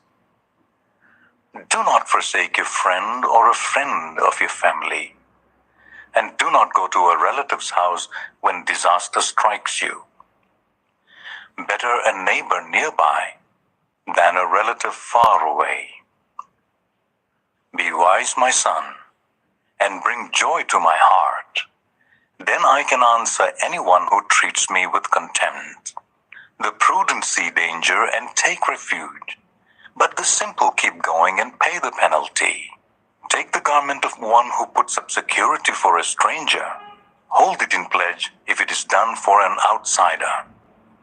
If anyone loudly blesses their neighbor early in the morning, it will be taken as a curse. A quarrelsome wife is like the dripping of a leaky roof in a rainstorm. Restraining her is like restraining the wind, or grasping oil with the hand. As iron sharpens iron, so one person sharpens another. The one who guards a fig tree will eat its fruit, and whoever protects their master will be honored. As water reflects the face, so one's life reflects the heart. Death and destruction are never satisfied, and neither are human eyes. The crucible for silver and the furnace for gold, but people are tested by their praise. Though you grind a fool in a mortar, grinding them like grain with a pestle, you will not remove their folly from them. Be sure you know the condition of your flocks. Give careful attention to your herds, for riches do not endure forever, and a crown is not secure for all generations. When the hay is removed and new growth appears, and the grass from the hills is gathered in, the lambs will provide you with clothing, and the goats with the price of a field. You will have plenty of goat's milk to feed your family and to nourish your female servants. Proverbs 28. The wicked flee though no one pursues, but the righteous are as bold as a lion. When a country is rebellious, it has many rulers, but a ruler with discernment and knowledge maintains order. A ruler who oppresses the poor is like driving rain that leaves no crops. Those who forsake instruction praise the wicked, but those who heed it resist them. Evildoers do not understand what is right, but those who seek the Lord understand it fully. Better the poor whose way of life is blameless than the rich whose ways are perverse. A discerning son heeds instruction, but a companion of gluttons disgraces his father. Whoever increases wealth by taking interest or profit from the poor amasses it for another who will be kind to the poor. If anyone turns a deaf ear to my instruction, even their prayers are detestable.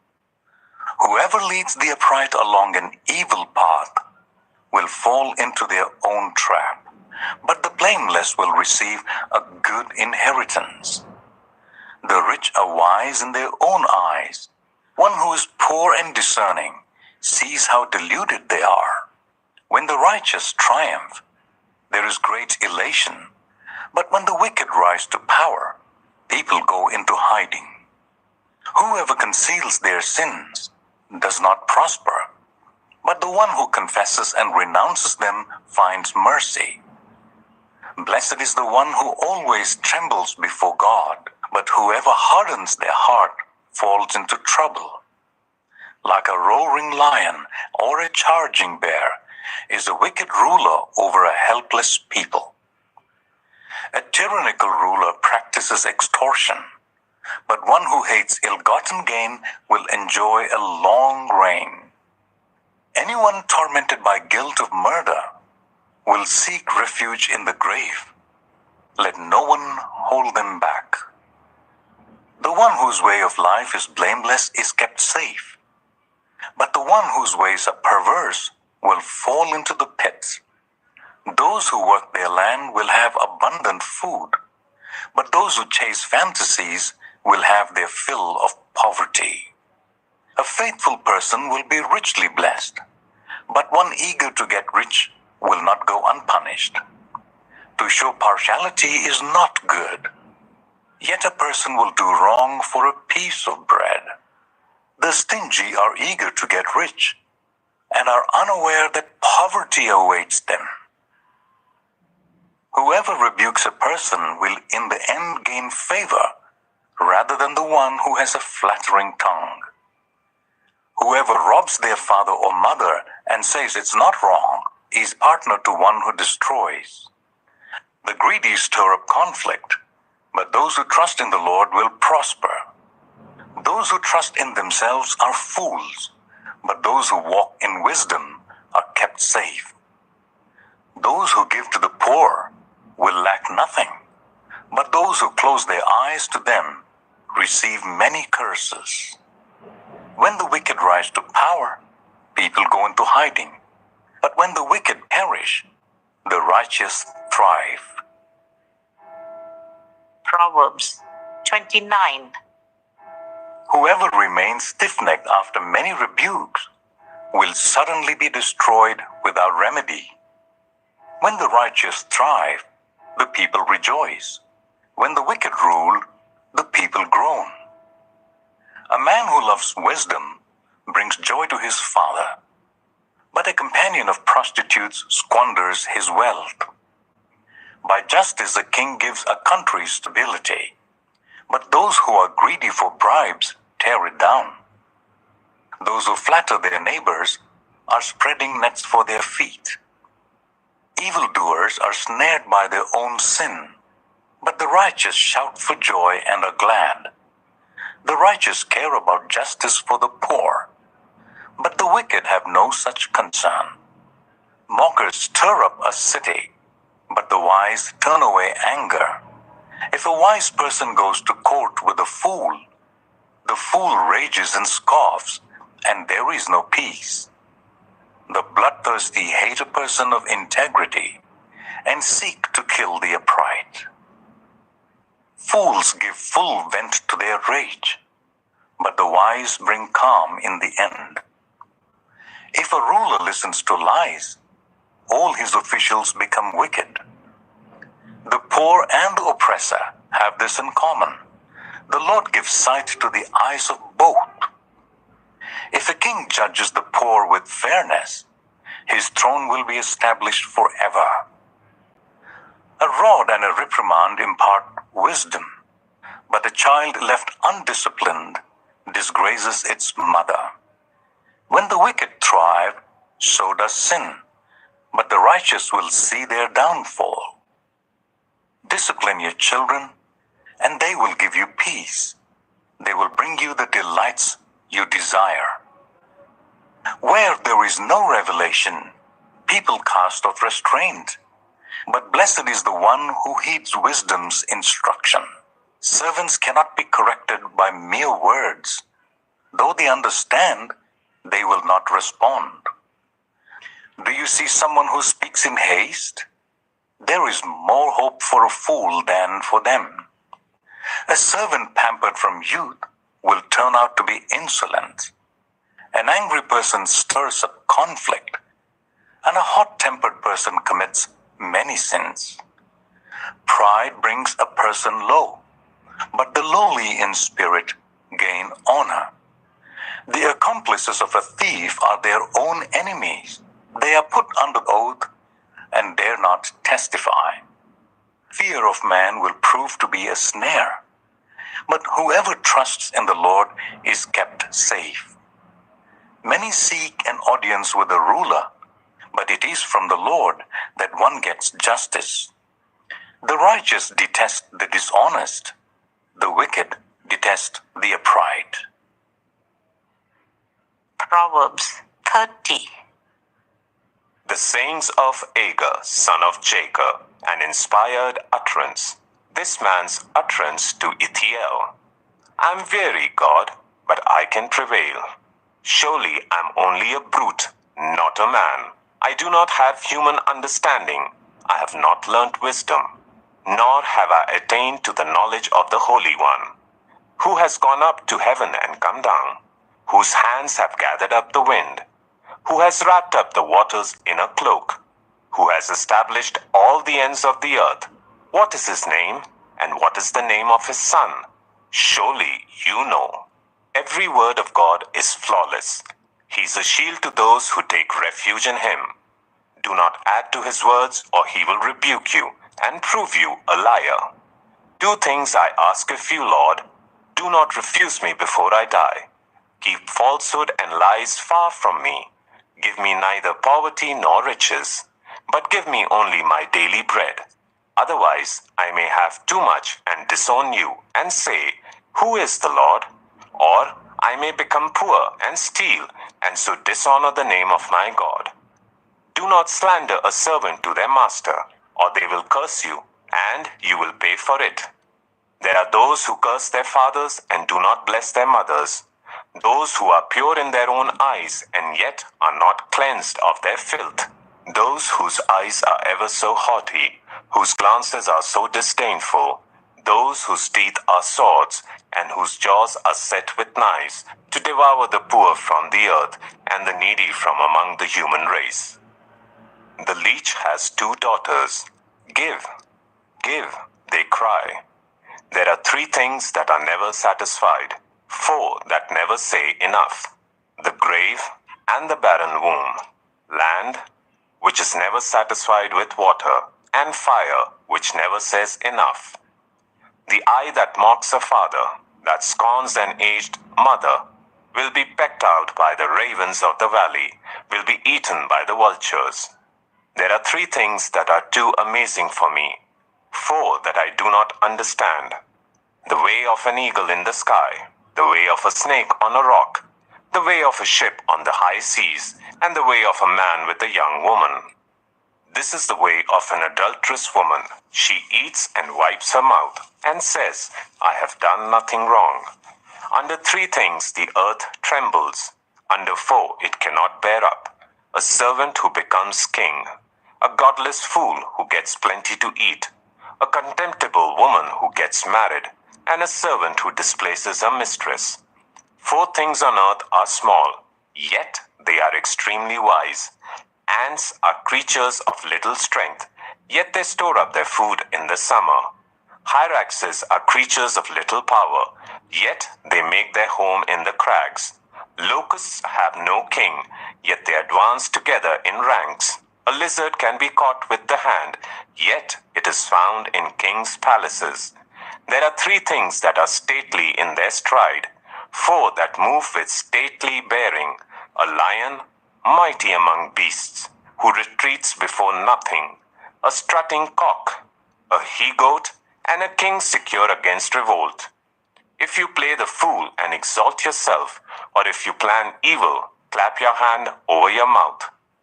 For as churning cream produces butter, and as twisting the nose produces blood, so stirring up anger produces strife.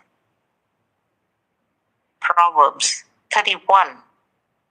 The sayings of King Lemuel, an inspired utterance his mother taught him. Listen, my son, listen, son of my womb. Listen, my son, the answer to my prayers.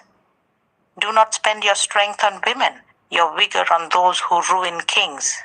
It is not for kings, Lemuel, it is not for kings to drink wine, nor for rulers to crave beer, lest they drink and forget what has been decreed, and deprive all the oppressed of their rights.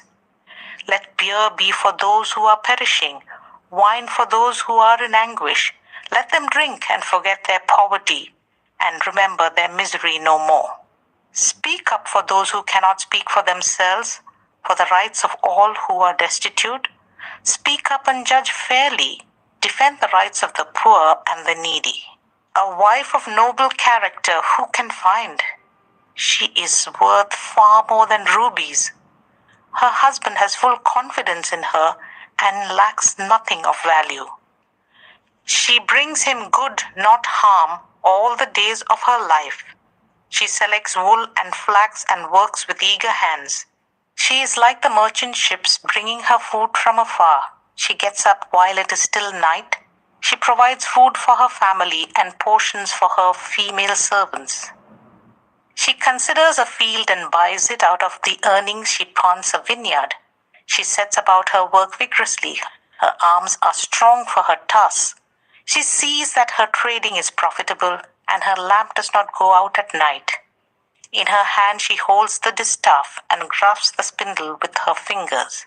She opens her arms to the poor and extends her hands to the needy. When it snows, she has no fear for her household, for all of them are clothed in scarlet. She makes coverings for her bed. She is clothed in fine linen and purple. Her husband is respected at the city gate, where he takes his seat among the elders of the land. She makes linen garments and sells them, and supplies the merchants with sashes.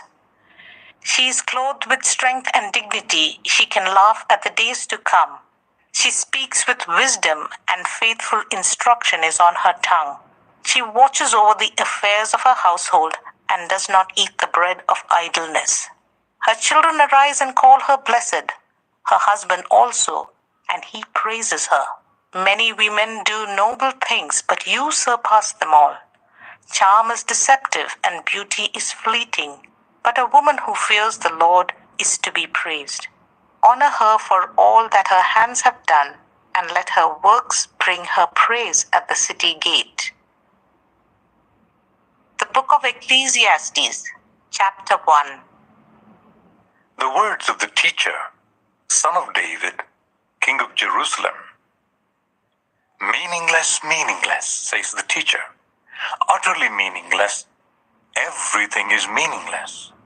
What do people gain from all their labors at which they toil under the sun? Generations come and generations go, but the earth remains forever. The sun rises and the sun sets, and hurries back to where it rises.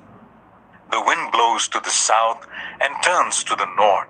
Round and round it goes, ever returning on its course. All streams flow into the sea, yet the sea is never full. To the place the streams come from, there they return again. All things are wearisome, more than one can say. The eye never has enough of seeing, nor the ear its fill of hearing. What has been, will be again. What has been done, will be done again. There is nothing new under the sun. Is there anything of which one can say, look, this is something new? It was here already long ago. It was here before our time. No one remembers the former generations, and even those yet to come will not be remembered by those who follow them. I, the teacher, was king over Israel in Jerusalem. I applied my mind to study and to explore by wisdom all that is done under the heavens. What a heavy burden God has laid on mankind. I have seen all the things that are done under the sun. All of them are meaningless, a chasing after the wind. What is crooked cannot be straightened. What is lacking cannot be counted. I said to myself, look, I have increased in wisdom more than anyone who has ruled over Jerusalem before me. I have experienced much of wisdom and knowledge. Then I applied myself to the understanding of wisdom and also of madness and folly. But I learned that this too is a chasing after the wind. For with much wisdom comes much sorrow. The more knowledge, the more grief. Ecclesiastes 2. I said to myself, come now, I will test you with pleasure to find out what is good. But that also proved to be meaningless. Laughter, I said, is madness. And what does pleasure accomplish? I tried cheering myself with wine and embracing folly, my mind still guiding me with wisdom. I wanted to see what was good for people to do under the heavens during the few days of their lives. I undertook great projects. I built houses for myself and planted vineyards. I made gardens and parks and planted all kinds of fruit trees in them. I made reservoirs to water groves of flourishing trees. I bought male and female slaves and had other slaves who were born in my house.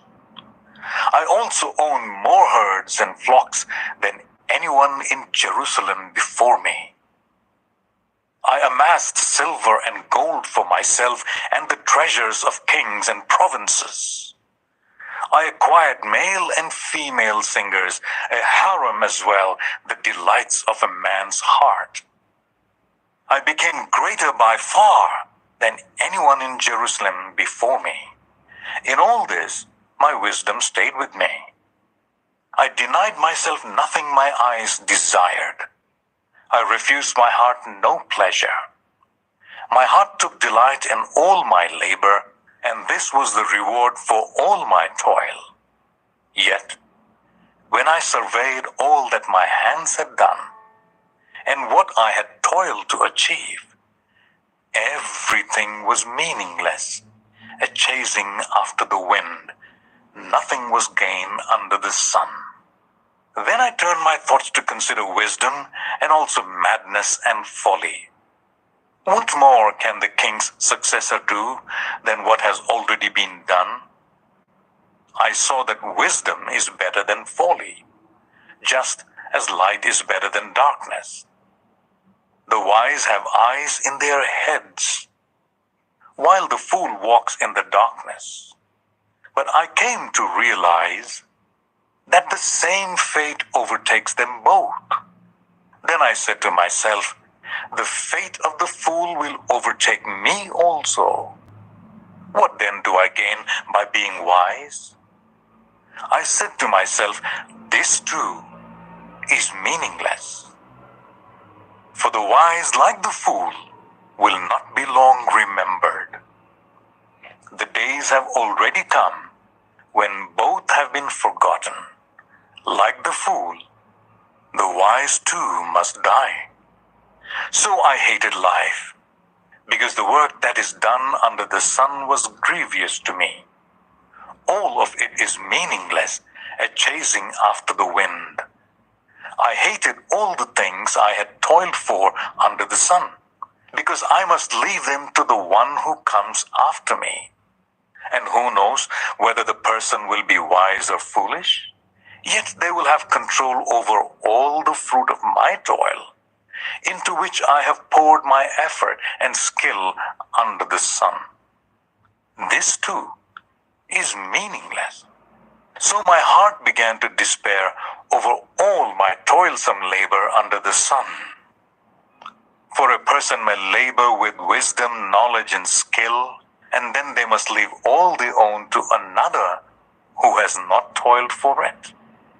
This too is meaningless and a great misfortune. What do people get for all the toil and anxious striving with which they labor under the sun? All their days their work is grief and pain. Even at night their minds do not rest. This too is meaningless. A person can do nothing better than to eat and drink and find satisfaction in their own toil. This too, I see, is from the hand of God. For without Him, who can eat or find enjoyment? To the person who pleases Him, God gives wisdom, knowledge, and happiness. But to the sinner, He gives the task of gathering and storing up wealth to hand it over to the one who pleases God. This too is meaningless, a chasing after the wind. Ecclesiastes 3. There is a time for everything and a season for every activity under the heavens. A time to be born and a time to die. A time to plant and a time to uproot. A time to kill and a time to heal. A time to tear down and a time to build. A time to weep and a time to laugh. A time to moan and a time to dance. A time to scatter stones and a time to gather them. A time to embrace and a time to refrain from embracing. A time to search and a time to give up. A time to keep and a time to throw away. A time to tear and a time to mend. A time to be silent and a time to speak. A time to love and a time to hate. A time for war and a time for peace. What do workers gain from their toil? I have seen the burden God has laid on human race. He has made everything beautiful in its time. He has also set eternity in the human heart. Yet no one can fathom what God has done from beginning to end. I know that there is nothing better for people than to be happy and to do good while they live, that each of them may eat and drink and find satisfaction in all their toil. This is the gift of God. I know that everything God does will endure forever. Nothing can be added to it and nothing taken from it. God does it so that people will fear Him. Whatever is has already been, and what will be has been before, and God will call the past to account. And I saw something else under the sun.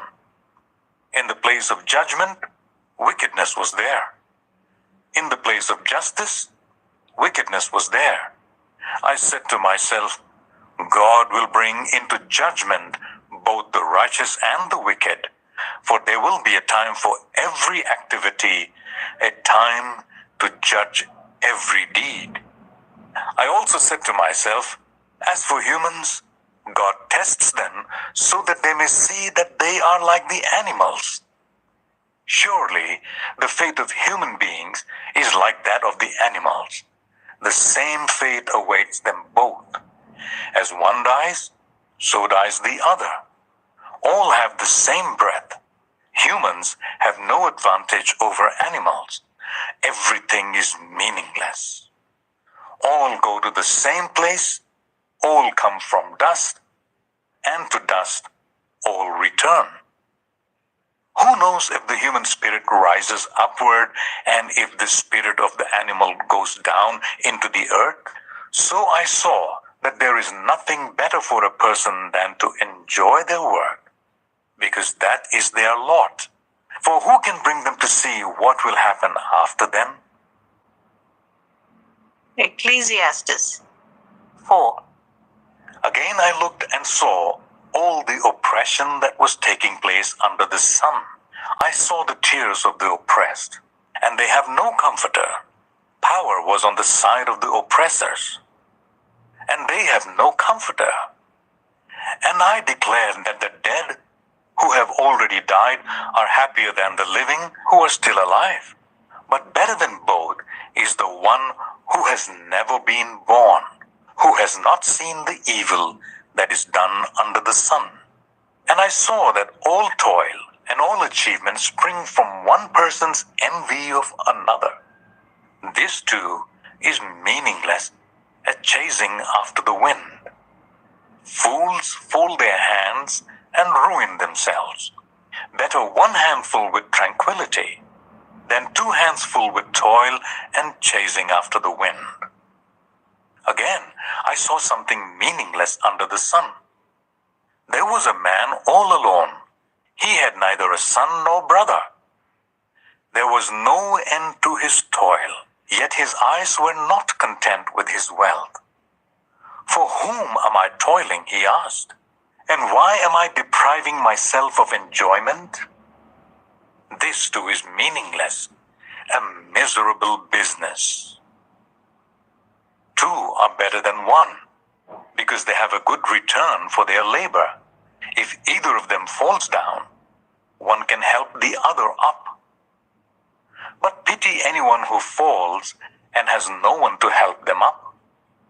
Also, if two lie down together, they will keep warm. But how can one keep warm alone? Though one may be overpowered, two can defend themselves. A cord of 3 strands is not quickly broken. Better a poor but wise youth than an old but foolish king who no longer knows how to heed a warning. The youth may have come from prison to kingship, or he may have been born in poverty within his kingdom. I saw that all who lived and walked under the sun followed the youth, the king's successor. There was no end to all the people who were before them. But those who came later were not pleased with the successor. This too is meaningless, a chasing after the wind. Ecclesiastes 5. Guard your steps when you go to the house of God. Go near to listen, rather than to offer the sacrifice of fools who do not know that they do wrong. Do not be quick with your mouth. Do not be hasty in your heart to utter anything before God. God is in heaven and you are on earth, so let your words be few. A dream comes when there are many cares, and many words mark the speech of a fool. When you make a vow to God, do not delay to fulfill it. He has no pleasure in fools. Fulfill your vow. It is better not to make a vow than to make one and not fulfill it. Do not let your mouth lead you into sin, and do not protest to the temple messenger, "My vow was a mistake." Why should God be angry at what you say and destroy the work of your hands? Much dreaming and many words are meaningless. Therefore, fear God. If you see the poor oppressed in a district, and justice and rights denied, do not be surprised at such things. For one official is eyed by a higher one, and over them both are others higher still. The increase from the land is taken by all. The king himself profits from the fields. Whoever loves money never has enough. Whoever loves wealth is never satisfied with their income. This too is meaningless. As goods increase, so do those who consume them. And what benefit are they to the owners except to feast their eyes on them? The sleep of a laborer is sweet, whether they eat little or much. But as for the rich, their abundance permits them no sleep. I have seen a grievous evil under the sun.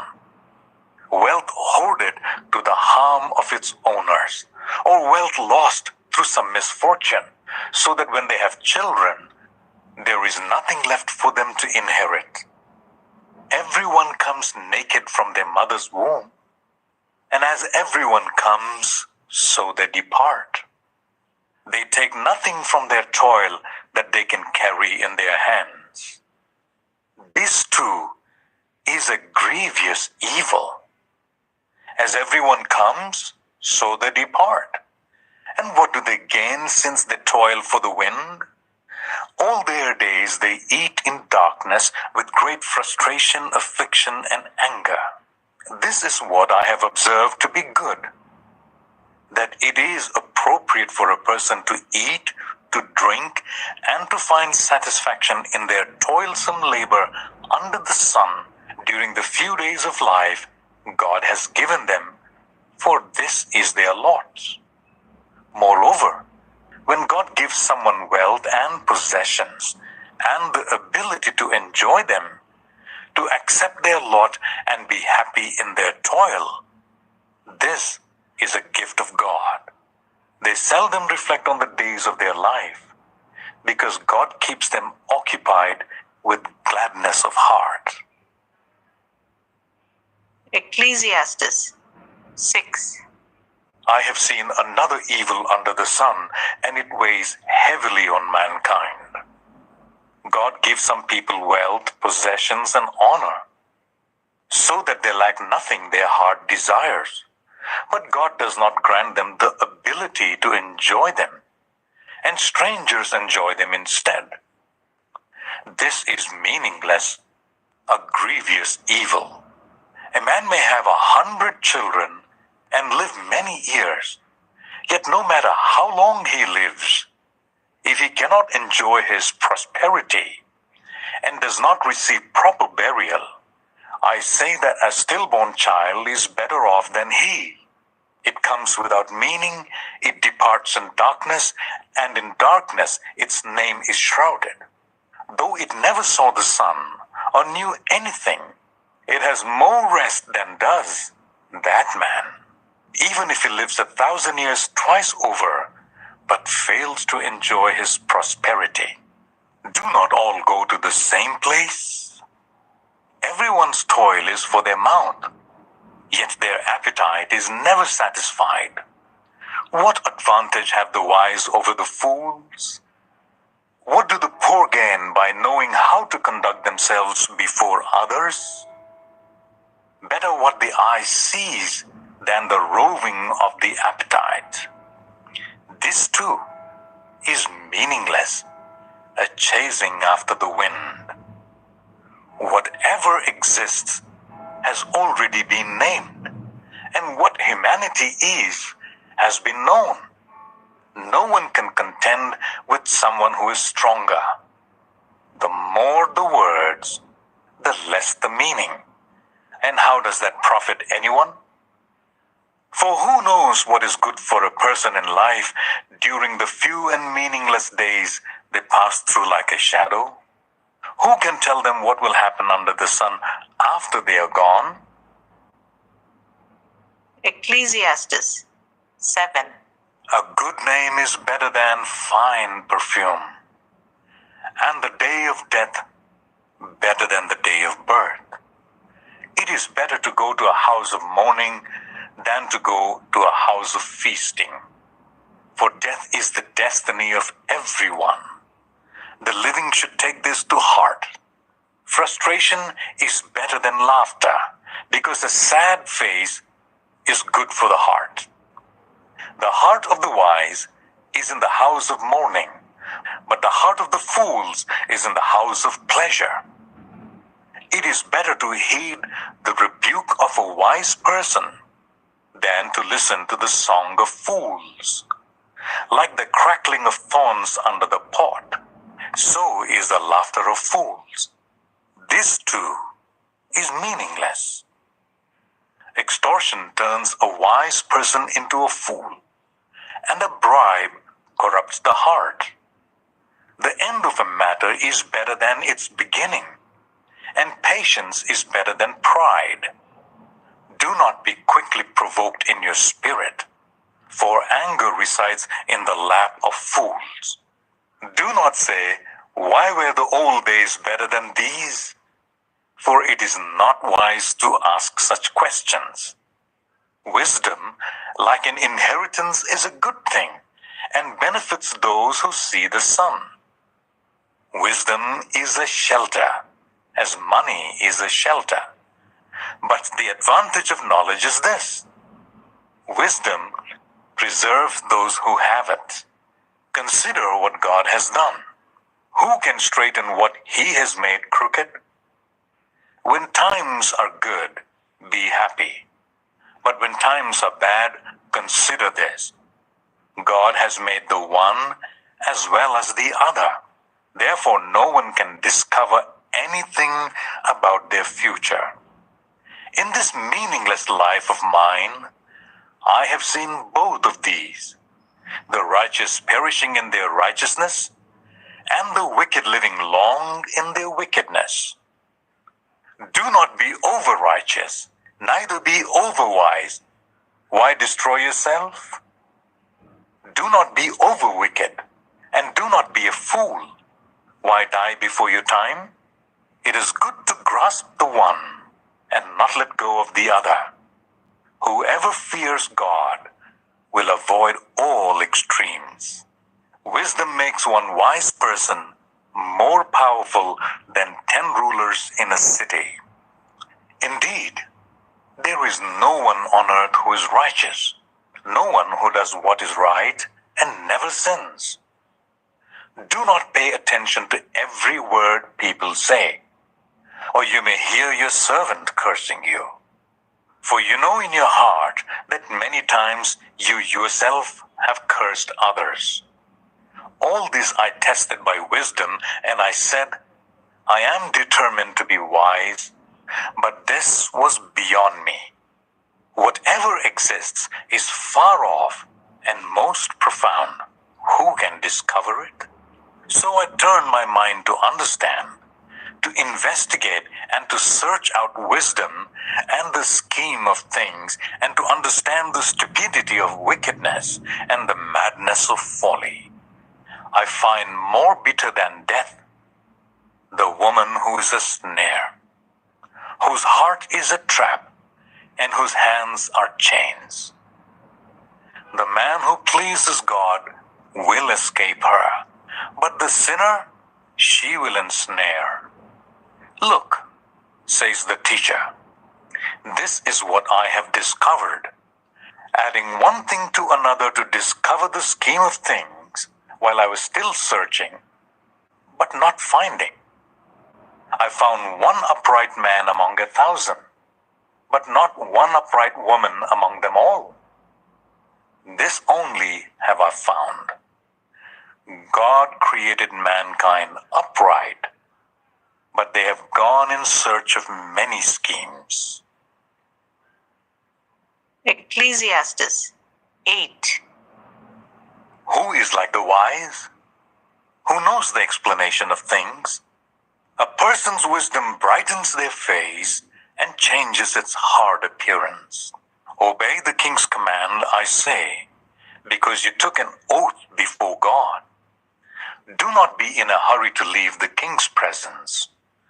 Do not stand up for bad cause, for he will do whatever he pleases.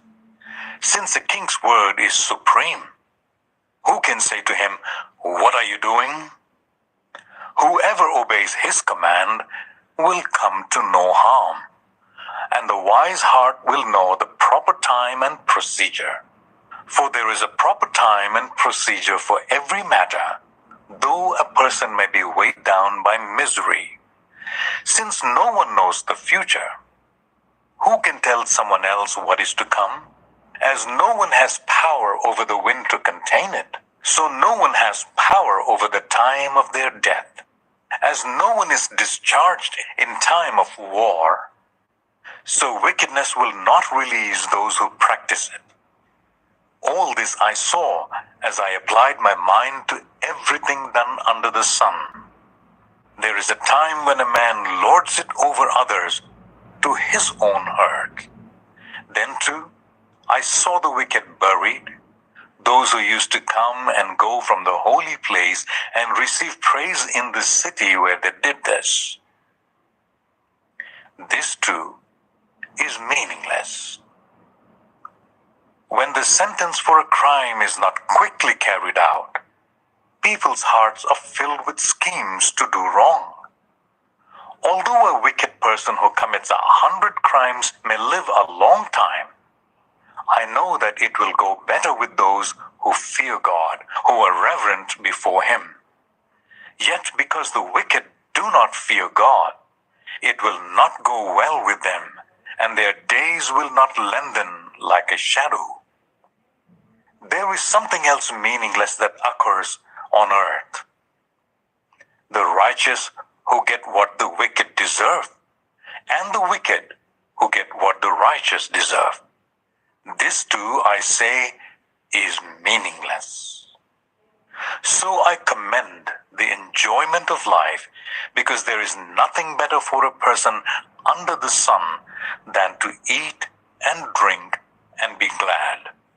Then joy will accompany them in their toil all the days of the life God has given them under the sun.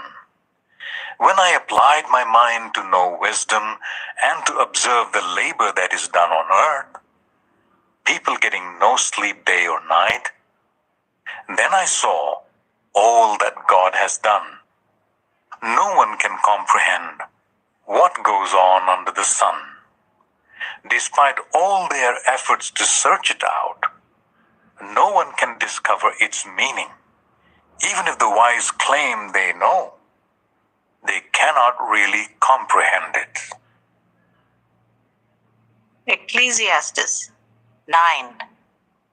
So I reflected on all this and concluded that the righteous and the wise and what they do are in God's hands. But no one knows whether love or hate awaits them. All share a common destiny. The righteous and the wicked, the good and the bad, the clean and the unclean, those who offer sacrifices and those who do not.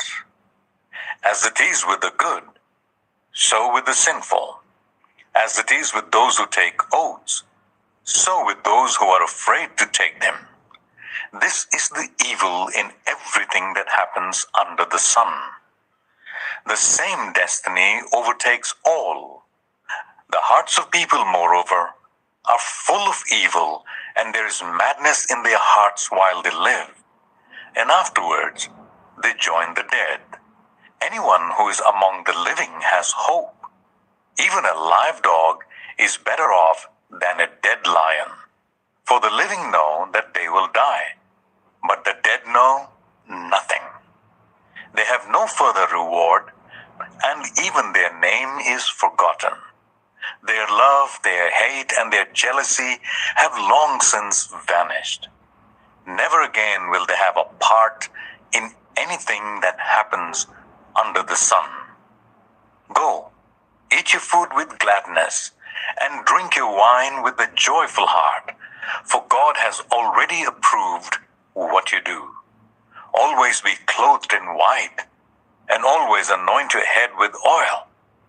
Enjoy life with your wife, whom you love, all the days of this meaningless life that God has given you under the sun, all your meaningless days. For this is your lot in life, and in your toilsome labor under the sun. Whatever your hands find to do, do it with all your might. For in the realm of the dead, where you are going, there is neither working, nor planning, nor knowledge, nor wisdom.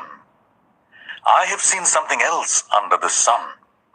The race is not to the swift, or the battle to the strong, nor does food come to the wise, or wealth to the brilliant, or favor to the learned.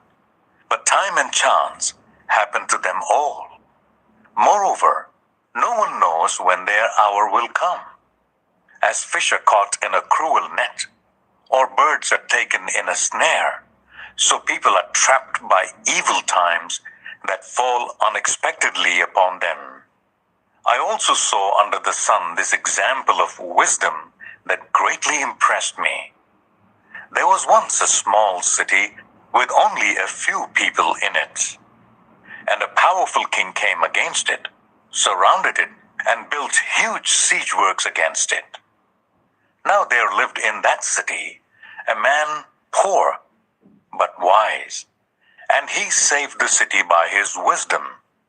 But nobody remembered that poor man. So I said, wisdom is better than strength. But the poor man's wisdom is despised, and his words are no longer heeded. The quiet words of the wise are more to be heeded than the shouts of a ruler of fools. Wisdom is better than weapons of war, but one sinner destroys much good. Ecclesiastes 10. As dead flies give perfume a bad smell, so a little folly outweighs wisdom and honor. The heart of the wise inclines to the right, but the heart of the fool to the left. Even as fools walk along the road, they lack sense and show everyone how stupid they are. If a ruler's anger rises against you, do not leave your post. Calmness can lay great offenses to rest. There is an evil I have seen under the sun, the sort of error that arises from a ruler. Fools are put in many high positions, while the rich occupy the low ones. I have seen slaves on horseback, while princes go on foot like slaves. Whoever digs a pit may fall into it. Whoever breaks through a wall may be bitten by a snake. Whoever quarries stones may be injured by them. Whoever splits logs may be endangered by them. If the axe is dull and its edge unsharpened, more strength is needed, but skill will bring success. If a snake bites before it is charmed, the charmer receives no fee. Words from the mouth of the wise are gracious, but fools are consumed by their own lips. At the beginning their words are folly. At the end they are wicked madness. And fools multiply words. No one knows what is coming. Who can tell someone else what will happen after then? The toil of fools wearies them. They do not know the way to town. Woe to the land whose king was a servant and whose princes feast in the morning. Blessed is the land whose king is of noble birth and whose princes eat at a proper time, for strength and not for drunkenness. Through laziness the rafters sag. Because of idle hands the house leaks. A feast is made for laughter. Wine makes life merry, and money is the answer for everything. Do not revile the king even in your thoughts, or curse the rich in your bedroom, because a bird in the sky may carry your words, and a bird on the wing may report what you say. Ecclesiastes 11. Ship your grain across the sea. After many days, you may receive a return. Invest in 7 ventures, yes, in 8. You do not know what disaster may come upon the land. If clouds are full of water, they pour rain on the earth.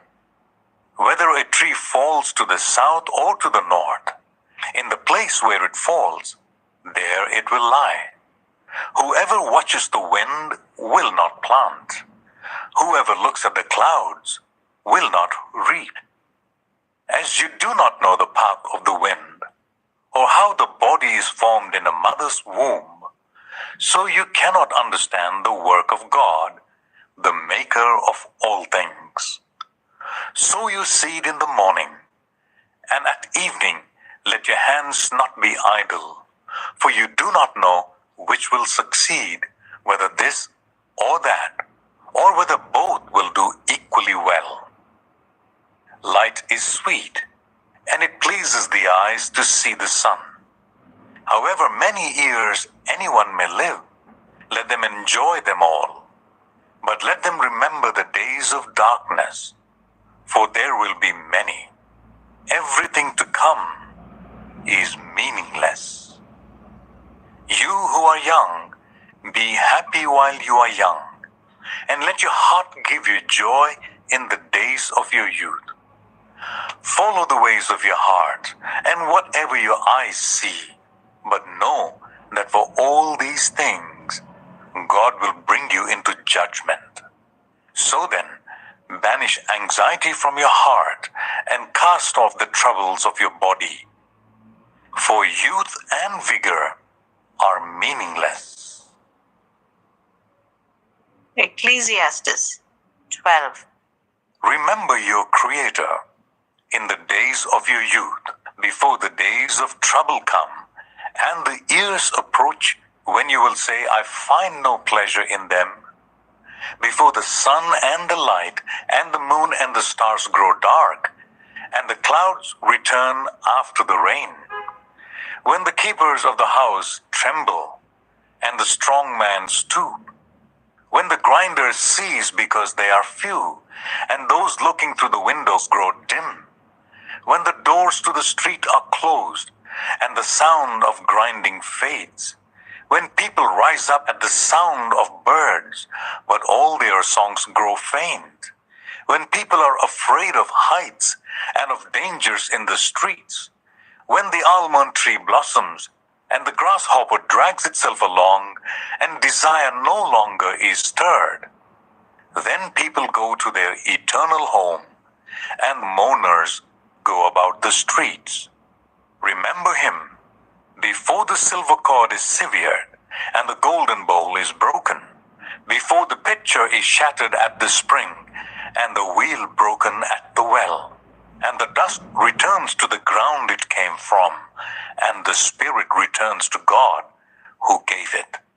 Meaningless, meaningless, says the teacher. Everything is meaningless. Not only was the teacher wise, but also he imparted knowledge to the people. He pondered and searched out and set in order many proverbs. The teacher searched to find just the right words, and what he wrote was upright and true. The words of the wise are like goads, their collected sayings like firmly embedded nails given by one shepherd. Be warned, my son, of anything in addition to them. Of making many books there is no end, and much study wearies a body. Now all has been heard. Here is the conclusion of the matter. Fear God and keep his commandments, for this is the duty of all mankind. For God will bring every deed into judgment, including every hidden thing, whether it is good or evil. The Song of Solomon, Chapter 1. Solomon's Song of Songs. Let him kiss me with the kisses of his mouth, for your love is more delightful than wine. Pleasing is the fragrance of your perfumes. Your name is like perfume poured out. No wonder the young women love you. Take me away with you. Let us hurry. Let the king bring me into his chambers. We rejoice and delight in you. We will praise your love more than wine. How right they are to adore you. Dark am I, yet lovely, daughters of Jerusalem, dark like the tents of Kedar, like the tent curtains of Solomon. Do not stare at me because I am dark, because I am darkened by the sun. My mother's sons were angry with me and made me take care of the vineyards. My own vineyard I had to neglect. Tell me, you whom I love, where you graze your flock and where you rest your sheep at midday. Why should I be like a veiled woman beside the flocks of your friends? If you do not know, most beautiful of women, follow the tracks of the sheep and graze your young goats by the tents of the shepherds. I liken you, my darling, to a mare among Pharaoh's chariot horses. Your cheeks are beautiful with earrings, your neck with strings of jewels. We will make you earrings of gold studded with silver. While the king was at his table, my perfume spread its fragrance. My beloved is to me a sachet of myrrh resting between my breasts. My beloved is to me a cluster of henna blossoms from the vineyards of En-gedi. How beautiful you are, my darling. Oh, how beautiful. Your eyes are doves. How handsome you are, my beloved.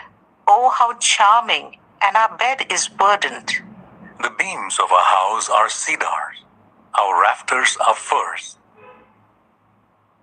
Song of Songs 2. I am a rose of Sharon, a lily of the valleys. Like a lily among thorns is my darling among young women. Like an apple tree among the trees of the forest is my beloved among the young men. I delight to sit in his shade, and his fruit is sweet to my taste. Let him lead me to the banquet hall, and let his banner over me be love. Strengthen me with raisins, refresh me with apples, for I am faint with love. His left arm is under my head, and his right arm embraces me. Daughters of Jerusalem, I charge you by the gazelles and by the doors of the field, do not arouse or awaken love until it so desires. Listen, my beloved. Look, here he comes, leaping across the mountains, bounding over the hills. My beloved is like a gazelle or a young stag. Look, there he stands behind our wall, gazing through the windows, peering through the lattice. My beloved spoke and said to me, Arise, my darling, my beautiful one, come with me. See, the winter is past. The rains are over and gone. Flowers appear on the earth. The seasons of singing has come. The cooing of doves is heard in our land. The fig tree forms its early fruit. The blossoming vines spread their fragrance. Arise, come, my darling, my beautiful one, come with me. My dove in the clefts of the rock, in the hiding places on the mountainside, show me your face. Let me hear your voice, for your voice is sweet, and your face is lovely. Catch for us the foxes, the little foxes that ruin the vineyards, our vineyards that are in bloom. My beloved is mine, and I am his. He browses among the lilies until the day breaks and the shadows flee. Turn, my beloved, and be like a gazelle or like a young stag on the rugged hills. Song of Songs 3. All night long on my bed I looked for the one my heart loves. I looked for him, but did not find him. I will get up now and go about the city through its streets and squares. I will search for the one my heart loves. So I looked for him, but did not find him. The watchmen found me as they made their rounds in the city. Have you seen the one my heart loves? Scarcely had I passed them when I found the one my heart loves. I held him and would not let him go till I had brought him to my mother's house, to the room of the one who conceived me. Daughters of Jerusalem, I charge you by the gazelles and by the doors of the field, do not arouse or awaken love until it so desires. Who is this coming up from the wilderness like a column of smoke, perfumed with myrrh and incense made from all the spices of the merchant? Look, it is Solomon's carriage escorted by 60 warriors, the noblest of Israel, all of them wearing the sword, all experienced in battle, each with his sword at his side, prepared for the terrors of the night. King Solomon made for himself the carriage. He made it of wood from Lebanon. Its posts he made of silver, its base of gold. Its seat was upholstered with purple, its interior inlaid with love. Daughters of Jerusalem, come out and look, you daughters of Zion. Look on King Solomon wearing a crown, the crown with which his mother crowned him on the day of his wedding, the day his heart rejoiced. Song of Songs 4. How beautiful you are, my darling. Oh, how beautiful. Your eyes behind your veil are doves. Your hair is like a flock of goats, descending from the hills of Gilead. Your teeth are like a flock of sheep, just shorn, coming up from the washing. Each has its twin. Not one of them is alone. Your lips are like a scarlet ribbon. Your mouth is lovely. Your temples behind your veil are like halves of a pomegranate.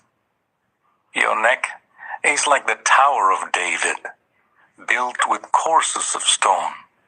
On it hang 1,000 shields, all of them shields of warriors. Your breasts are like 2 fawns, like twin fawns of a gazelle that browse among the lilies. Until the day breaks and the shadows flee, I will go to the mountain of myrrh and to the hill of incense. You are altogether beautiful, my darling. There is no flaw in you. Come with me from Lebanon, my bride. Come with me from Lebanon. Descend from the crest of Amana, from the top of Senir, the summit of Hermon, from the lion's dens and the mountain haunts of leopards. You have stolen my heart, my sister, my bride. You have stolen my heart. With one glance of your eyes, with one jewel of your necklace. How delightful is your love, my sister, my bride. How much more pleasing is your love than wine, and the fragrance of your perfume more than any spice. Your lips drop sweetness as the honeycomb, my bride. Milk and honey are under your tongue. The fragrance of your garments is like the fragrance of Lebanon. You are a garden locked up, my sister, my bride. You are a spring enclosed, a sealed fountain. Your plants are an orchard of pomegranates, with choice fruits, with henna and nard and saffron, calamus and cinnamon, with every kind of incense tree, with myrrh and aloes, and all the finest spices. You are a garden fountain, a well of flowing water, streaming down from Lebanon. Awake, north wind, and come, south wind. Blow on my garden, that its fragrance may spread everywhere. Let my beloved come into his garden and taste its choice fruits. Song of Songs 5. I have come into my garden, my sister, my bride. I have gathered my myrrh with my spice. I have eaten my honeycomb and my honey. I have drunk my wine and my milk. Eat, friends, and drink. Drink your fill of love. I slept, but my heart was awake. Listen, my beloved is knocking. Open to me, my sister, my darling, my dove, my flawless one. My head is drenched with dew, my hair with the dampness of the night. I have taken off my robe, must I put it on again? I have washed my feet, must I soil them again? My beloved thrust his hand through the latch opening. My heart began to pound for him. I rose to open for my beloved, and my hands dripped with myrrh. My fingers with flowing myrrh on the handles of the bolt. I opened for my beloved, but my beloved had left. He was gone. My heart sank at his departure. I looked for him, but did not find him. I called him, but he did not answer. The watchmen found me as they made their rounds in the city. They beat me, they bruised me. They took away my cloak, those watchmen of the walls. Daughters of Jerusalem, I charge you, if you find my beloved, what will you tell him? Tell him I am faint with love. How is your beloved better than others, most beautiful of women? How is your beloved better than others, that you so charge us? My beloved is radiant and ruddy, outstanding among 10,000. His head is pure as gold, his hair is wavy and black as a raven. His eyes like doves by the water streams, washed in milk, mounted like jewels. His cheeks are like beds of spices yielding perfume. His lips are like lilies dripping with myrrh. His arms are rods of gold set with topaz.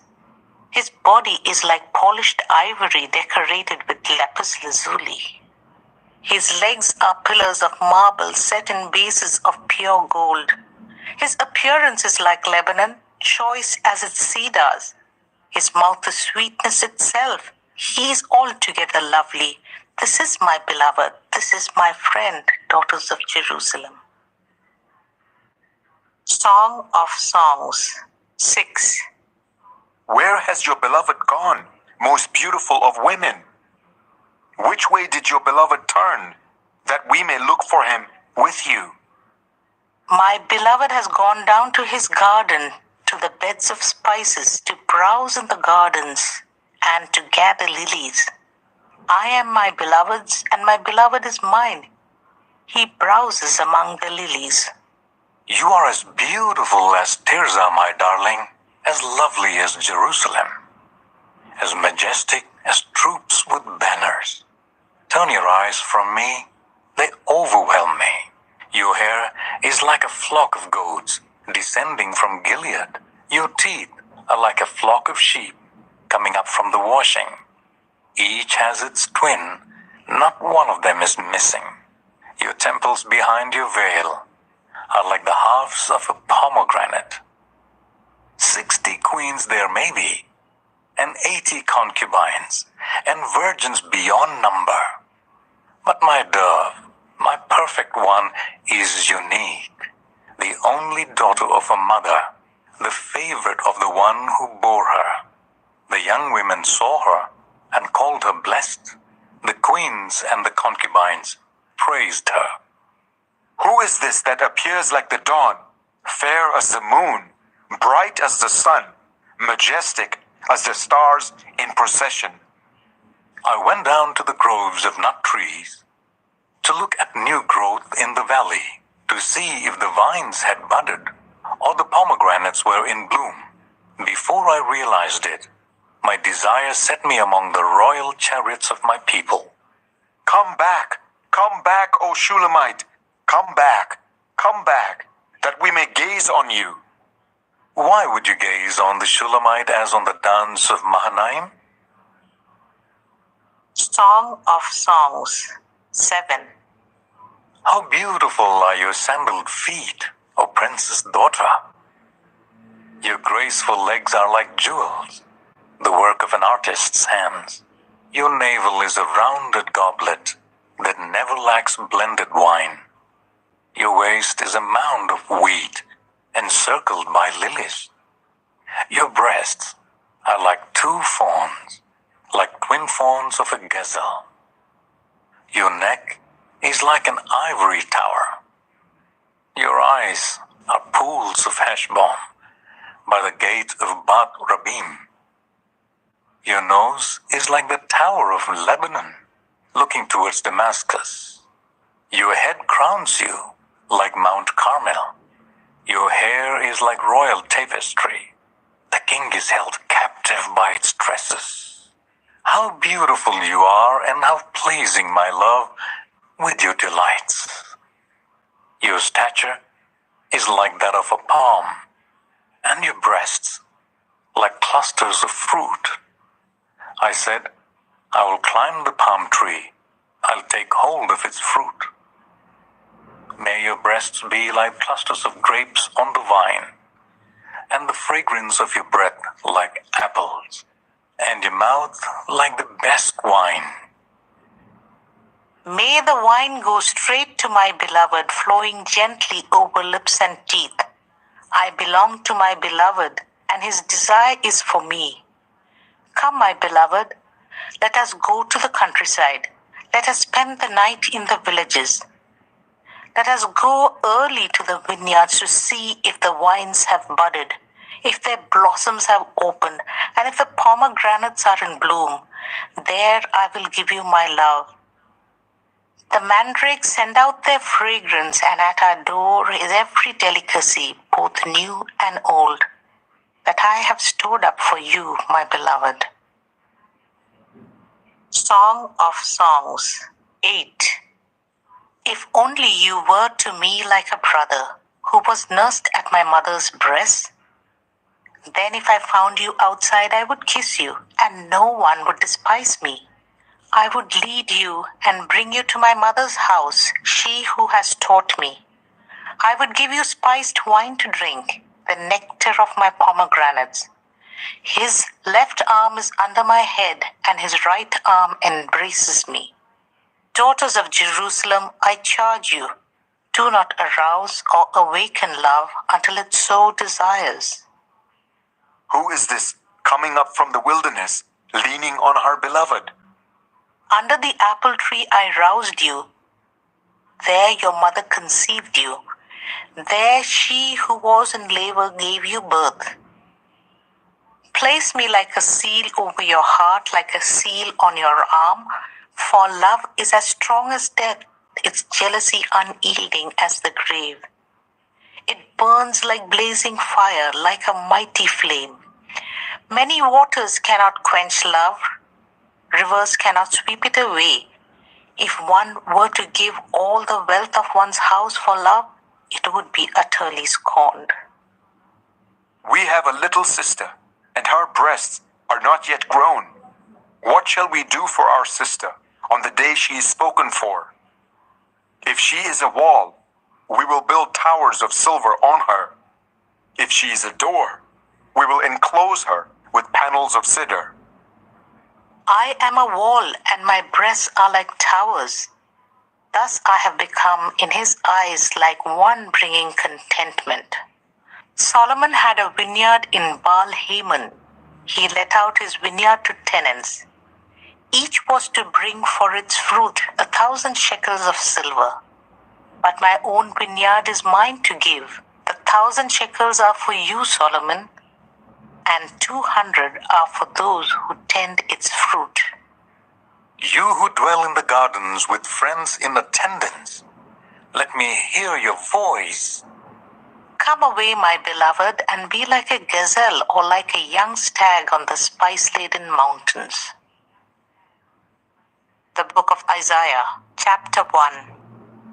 The vision concerning Judah and Jerusalem that Isaiah, son of Amoz, saw during the reigns of Uzziah, Jotham, Ahaz, and Hezekiah, kings of Judah. Hear me, you heavens. Listen, earth, for the Lord has spoken. I reared children and brought them up, but they have rebelled against me. The ox knows its master, the donkey its owner's manger, but Israel does not know. My people do not understand. Woe to the sinful nation, a people whose guilt is great, a brood of evildoers, children given to corruption. They have forsaken the Lord. They have spurned the Holy One of Israel and turned their backs on him. Why should you be beaten anymore? Why do you persist in rebellion? Your whole head is injured, your whole heart afflicted. From the sole of your foot to the top of your head, there is no soundness, only wounds and bruises and open sores, not cleansed or bandaged or soothed with oil. Your country is desolate, your cities burned with fire. Your fields are being stripped by foreigners right before you, laid waste as when overthrown by strangers. Daughter Zion is left like a shelter in a vineyard, like a hut in a cucumber field, like a city under siege. Unless the Lord Almighty had left us some survivors, we would have become like Sodom. We would have been like Gomorrah. Hear the word of the Lord, you rulers of Sodom. Listen to the instruction of our God, you people of Gomorrah.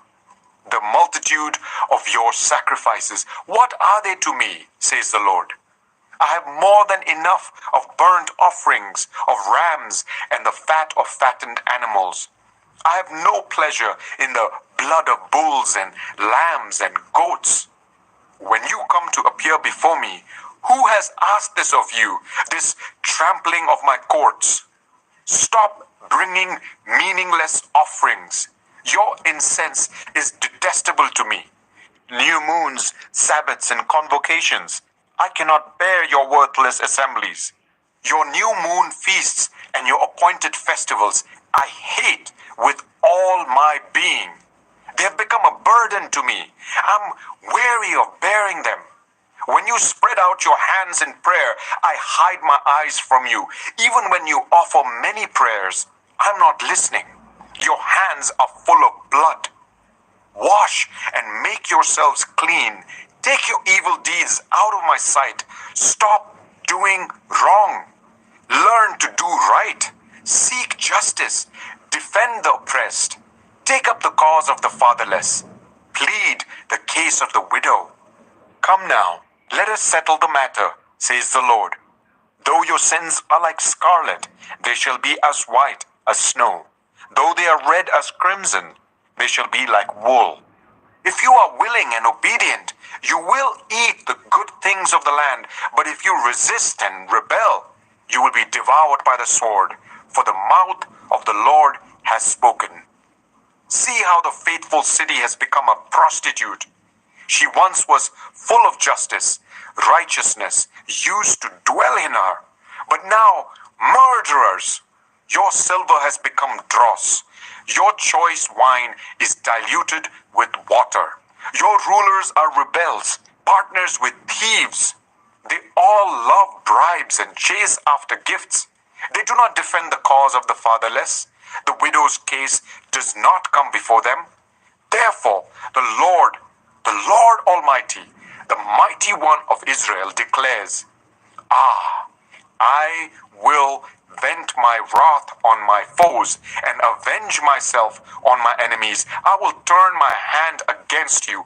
I will thoroughly purge away your dross and remove all your impurities.